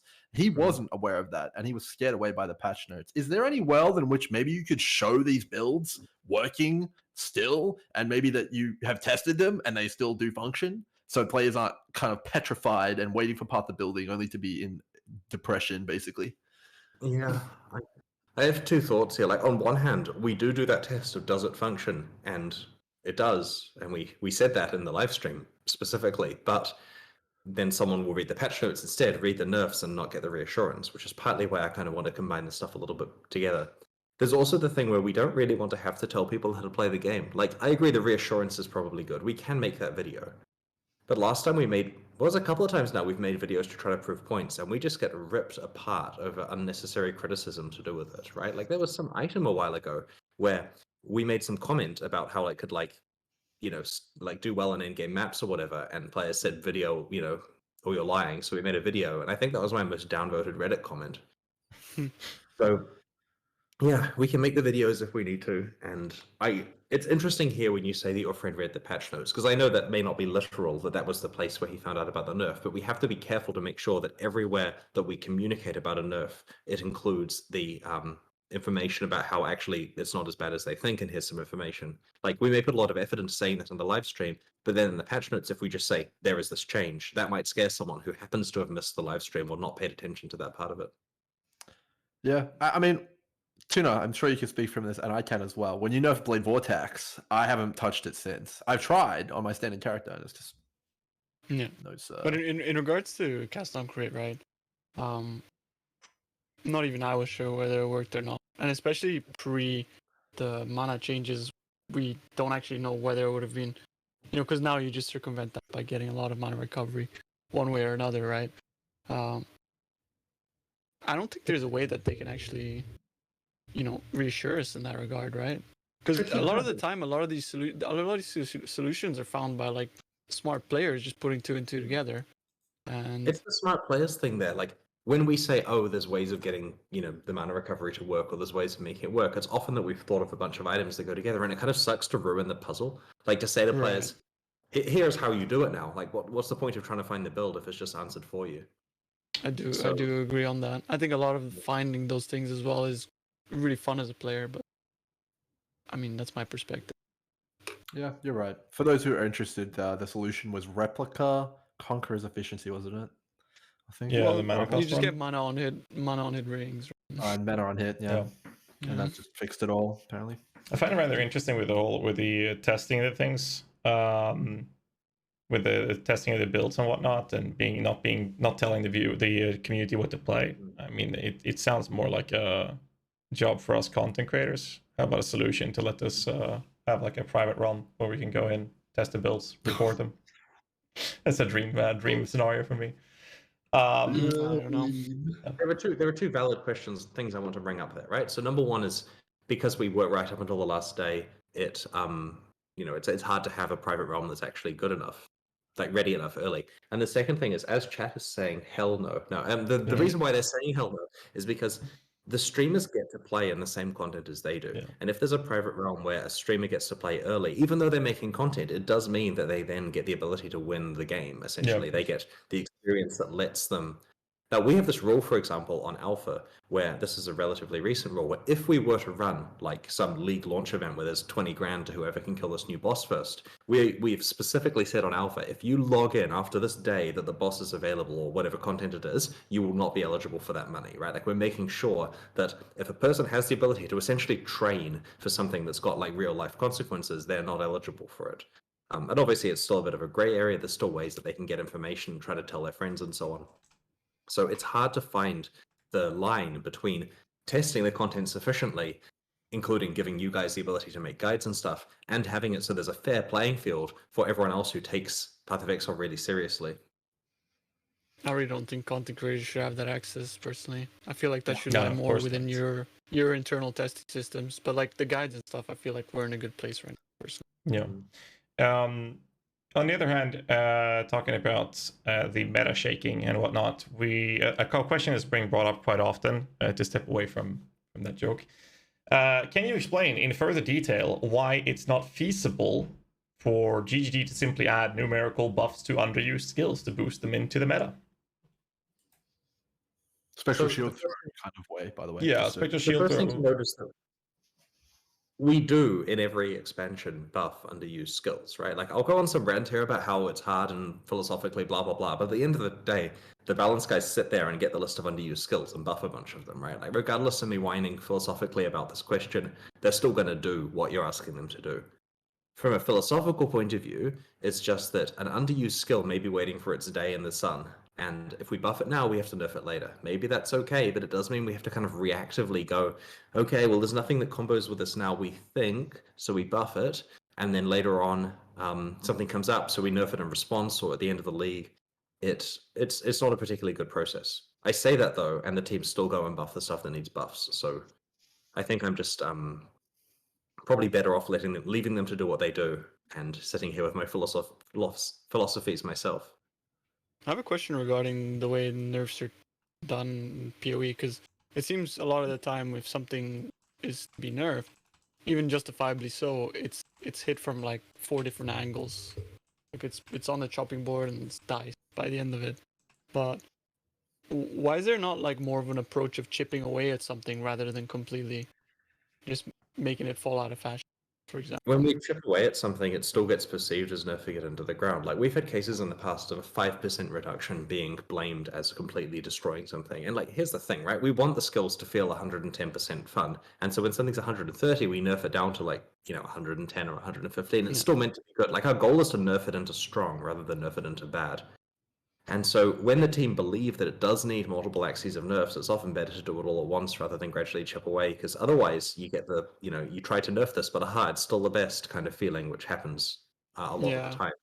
That's true. I thought that would talk They do test this stuff. Right? It isn't the case that they theory craft a bunch of changes and then, release it. We do actually go through and play a bunch of characters, and they believe those are the changes that are necessary.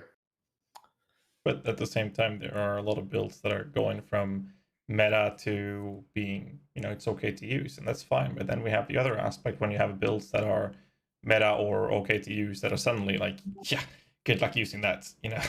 You're stupid for using that, or you should feel bad if you try to use that ability. Is that something that you philosophically are okay with as well? Is that meant to be the case to generate or create a space where other builds can go in? Like we have Stormbrand, for example, and BV is another, all of these things where there's like some abilities just goes from hero to zero. I don't think we want something to go to zero. Like, I'd rather that things go to be a usable level where possible. There are lots of cases of skills that we nerfed and people said this is terrible and we don't want to use it anymore, and then they're now magically using it again just because they discovered that it's actually okay. Surprisingly many when we go through PoE.Ninja, we see things that people had complained about in the past. It could be that we've introduced some new unique or jewel or something like that combos with it, that's brought it back up again. I think that's fair. Sometimes people just need to give things another shot, and maybe it's too expensive because of like back to the whole niche argument. Sometimes niche builds are expensive, but I feel like there's a lot of validity in that statement for sure. I think a lot of people are misunderstanding like the concept of what an okay ability is, because like I think that a lot of people just expect an okay ability to be something you can do without emptying your wallet and stealing your mother's credit card to make it work. Everything, like Cirrus, Juice Max, everything. People expect it to do everything.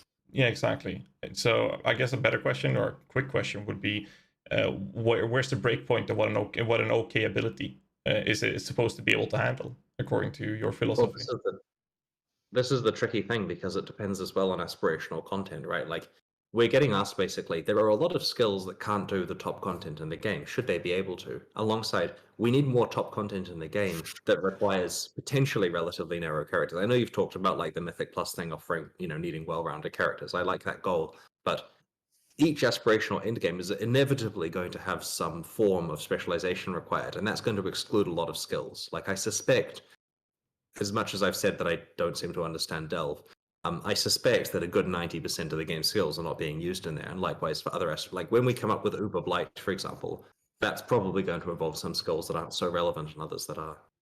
And if players have an expectation that a skill is considered nerfed if it isn't going to work in those end games, that could be a problem. I think if we have the time, if we don't, we can move on. I had a pretty interesting point here. I think that the goal, I think, should be that many builds have different niches. So, the best Blight build might be a Carrion Golem build. The best Mapper might be a Blade Vortex build, and each of these builds can kind of follow in their own niches. Do you think that balancing that way is more effective and making sure everyone has kind of like a home? I don't really have any strong opinions about that one, to be honest. But I also do feel that even though maybe Carry On Golem is the best at Blight, if we go down that road, I feel like sometimes maybe a heavy-handed approach to cycling meta is good. Maybe that's just my point of view, but I feel like if one build, it's like if you only do one thing ever. Like for example in Delve, it was always really fun to see that like, oh now brands are insane, and then you try them because Swift brand came out, right? So then you played brands in Delve for like a league or two, and then other things can take its place when something else cool new pops up, you know? Yeah. Well, I mean, like a lot of this seems like very positive, like ebbs and flows of the build economy, as it were. You know, we really just want to throw the tools out there and have people find cool stuff, and ideally not have to adjust things. There'll be some nerfs and buffs to the new 19 skills we released recently because they, like, you know, they're quite new and they haven't really had full, you know, like leagues and leagues and leagues of passes on them yet. But you know, I suspect there'll be some buffs to underutilized skills like we normally do. But our goal here is very much to try to introduce new content to give people new options rather than fiddle with the old ones endlessly. Well, that kind of I really sums like up. how clusters did that as well. Just to put that out there, as like the thing that you said that like there's a piece missing to the puzzle, and then it comes back in, and then it gives us more greater perspective on now this thing is enabled because of a new system that you've introduced. And I think that's a really, really cool thing about Path of Exile that we might not be seeing right now. So, wanted to props for that. Yeah. I think this kind of sums up the skills and balances. We had a couple more questions, but I do believe we are running kind of short on time. So I think that we're just going to dive into the pretty much the last big question we have. I think it's how we should approach it, unless you guys want to chime in on anything else with skills and balance. I'm good. There's a few things, other things that I need to talk about, but that's okay. I'll get to them off stream and get the answers out, hopefully. Yeah, I feel that way. All right, Tuna, you want to go? Yep. This very, very broad question, but it's something that I'm really passionate about, having come from very sandbox video games like EVE Online or whatever. But anyways, how would you determine the line for systems, whether they should be tradable versus non-tradable? So generally, tradable is better because it means the things you're earning have value, and it means you can specialize in what content you do. Like, for example, before the Temple of Atsuatl was tradable, that was the thing you just had to do. You build your temple, and then you play it. And if you didn't want to play the temple, you weren't really getting good like value out of it. What could you do? Like invite a friend to come and play it with you? It's, you know, you're basically just losing the value that you've worked towards, which maybe means you don't want to do incursions at all. So now that the Temple of Atsuatl is tradable, you can set one up, and maybe you're not interested in running it, you trade it to someone who is, and you get some currency that you then keep. And so we will side on the side of having stuff be tradable wherever possible. It's like how beasts are tradable. We went to the work of making it so you can itemize beasts in that league because we knew that having tradable beasts was probably a valuable thing. We didn't want it to necessarily be locked to the character. Now, the advantage of having something be non-tradable, aside from the fact that we can vacuum it up like metamorph organs or whatever because of the way that our item philosophies work, the advantage of something being non-tradable is that it forces the player to engage with that system. In the case of Delve, we wanted people to be able to trade for like the scarabs that let you delve more, but we still wanted it so every player had a reason to be playing some Delve. You're finding soul fight, you're earning delve progression, and it wasn't just a thing that was either 0 or 100%. It's a good idea to do some delving. That was an intentional thing. And that's what, as I mentioned before, what we're doing with Expedition. We've decided that interacting with the Expedition vendors is likely to be something that we want to make sure all players have equal access to, so it doesn't become a thing where one person just specializes in doing all the rod crafting for the whole economy and makes all the shoes. So the changes we're making to make the Expedition currency non-tradable will certainly help in that direction. But in general, you should assume new stuff will be tradable wherever possible. Now, one of the topics we brought up this time about the endgame stuff is the idea of reducing the requirements to use tradable stuff on maps. Like currently there's so much juice you can put in that can be traded, and that's cool.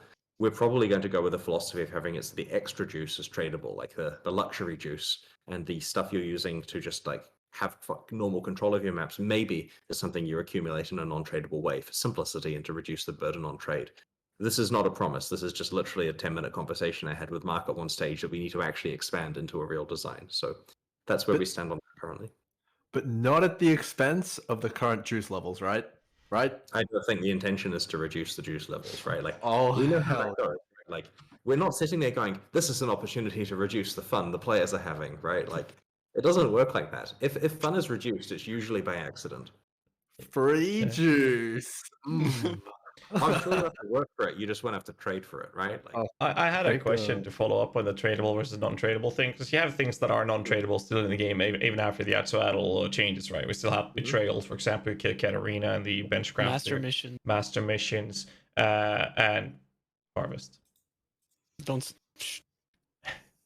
I'm trying Yes, not we do to, know those. but all of these features are basically just shipping you over to being forced to use third-party programs for it, which is not controlled by GGG, which sparks up risks of a lot of other things.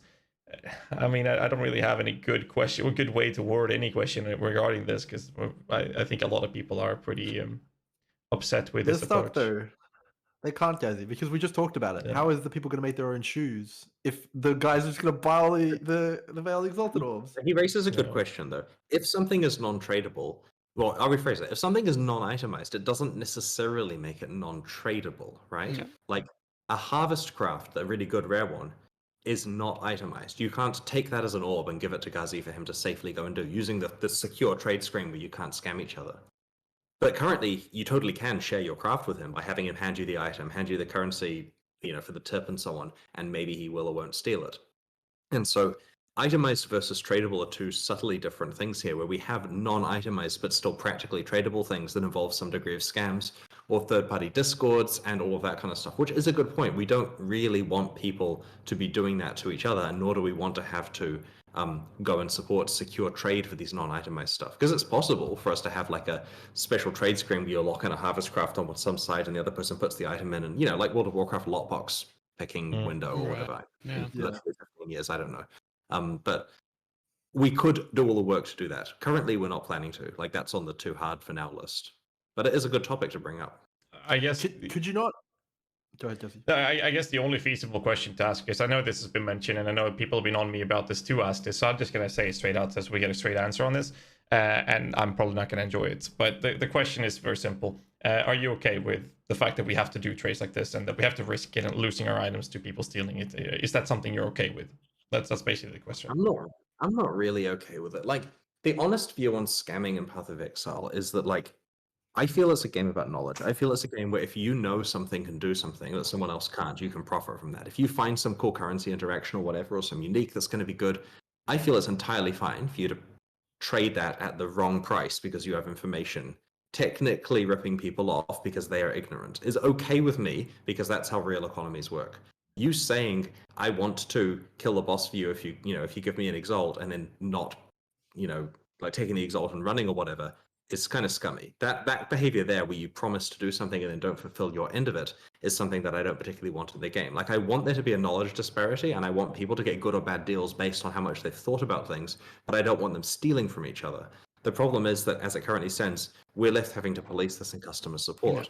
And that's tricky because of A, false accusations and inefficiencies with logging. Like, we can see a lot of what's occurring, but customer support don't have that much granular ability to check game logs without bothering our server admins.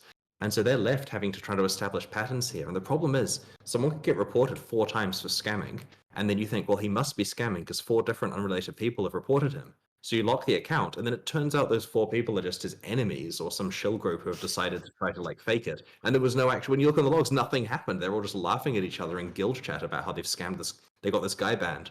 And so it's really hard to police this stuff.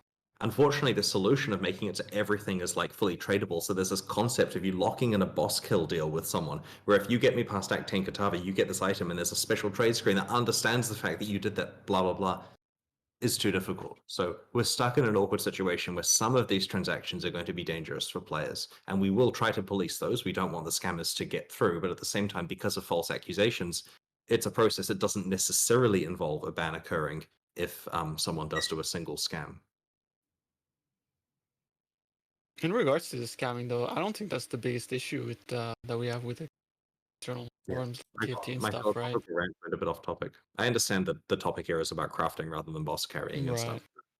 But not in regards to boss carrying. It's maybe just about relying on, because like we have access to that because we're knowledgeable or whatever. But even if you've played like the video game for like maybe one league or whatever, like thinking about like, oh, I have to go on this website called TFT, unless someone tells you that, you're pretty much locked out of a lot of power technically. I know it's perceived power because if you don't know, you don't know, right? But it's sort of like that's an end game within its own for a lot of people. Yeah. And I don't know. I personally feel like it's good, but it's also a double-edged sword in a way, right?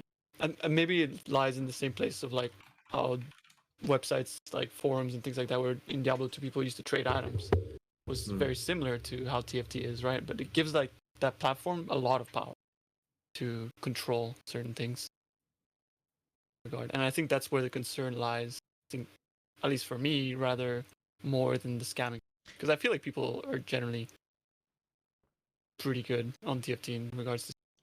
I think for the most part, but I also feel like as a content creator and a streamer, I think you all can agree that it's much easier for us to do. Like when I craft big items, I can demand collateral, and I can tell the guy that I'm not going to give this item for you to craft unless you give me 2 mirrors to hold whilst you do it, and I'm going to get people that has to craft and has the possibility to do that, so I can be very safe doing it. But I think the concern is coming from the majority of the player base that are voicing their concerns about it, and I think that's where that comes I from. personally never do that. I pay ahead of time on TFT, and they don't see that I'm content creator or anything like that, right? So I think TFT does a really good job at policing scammers.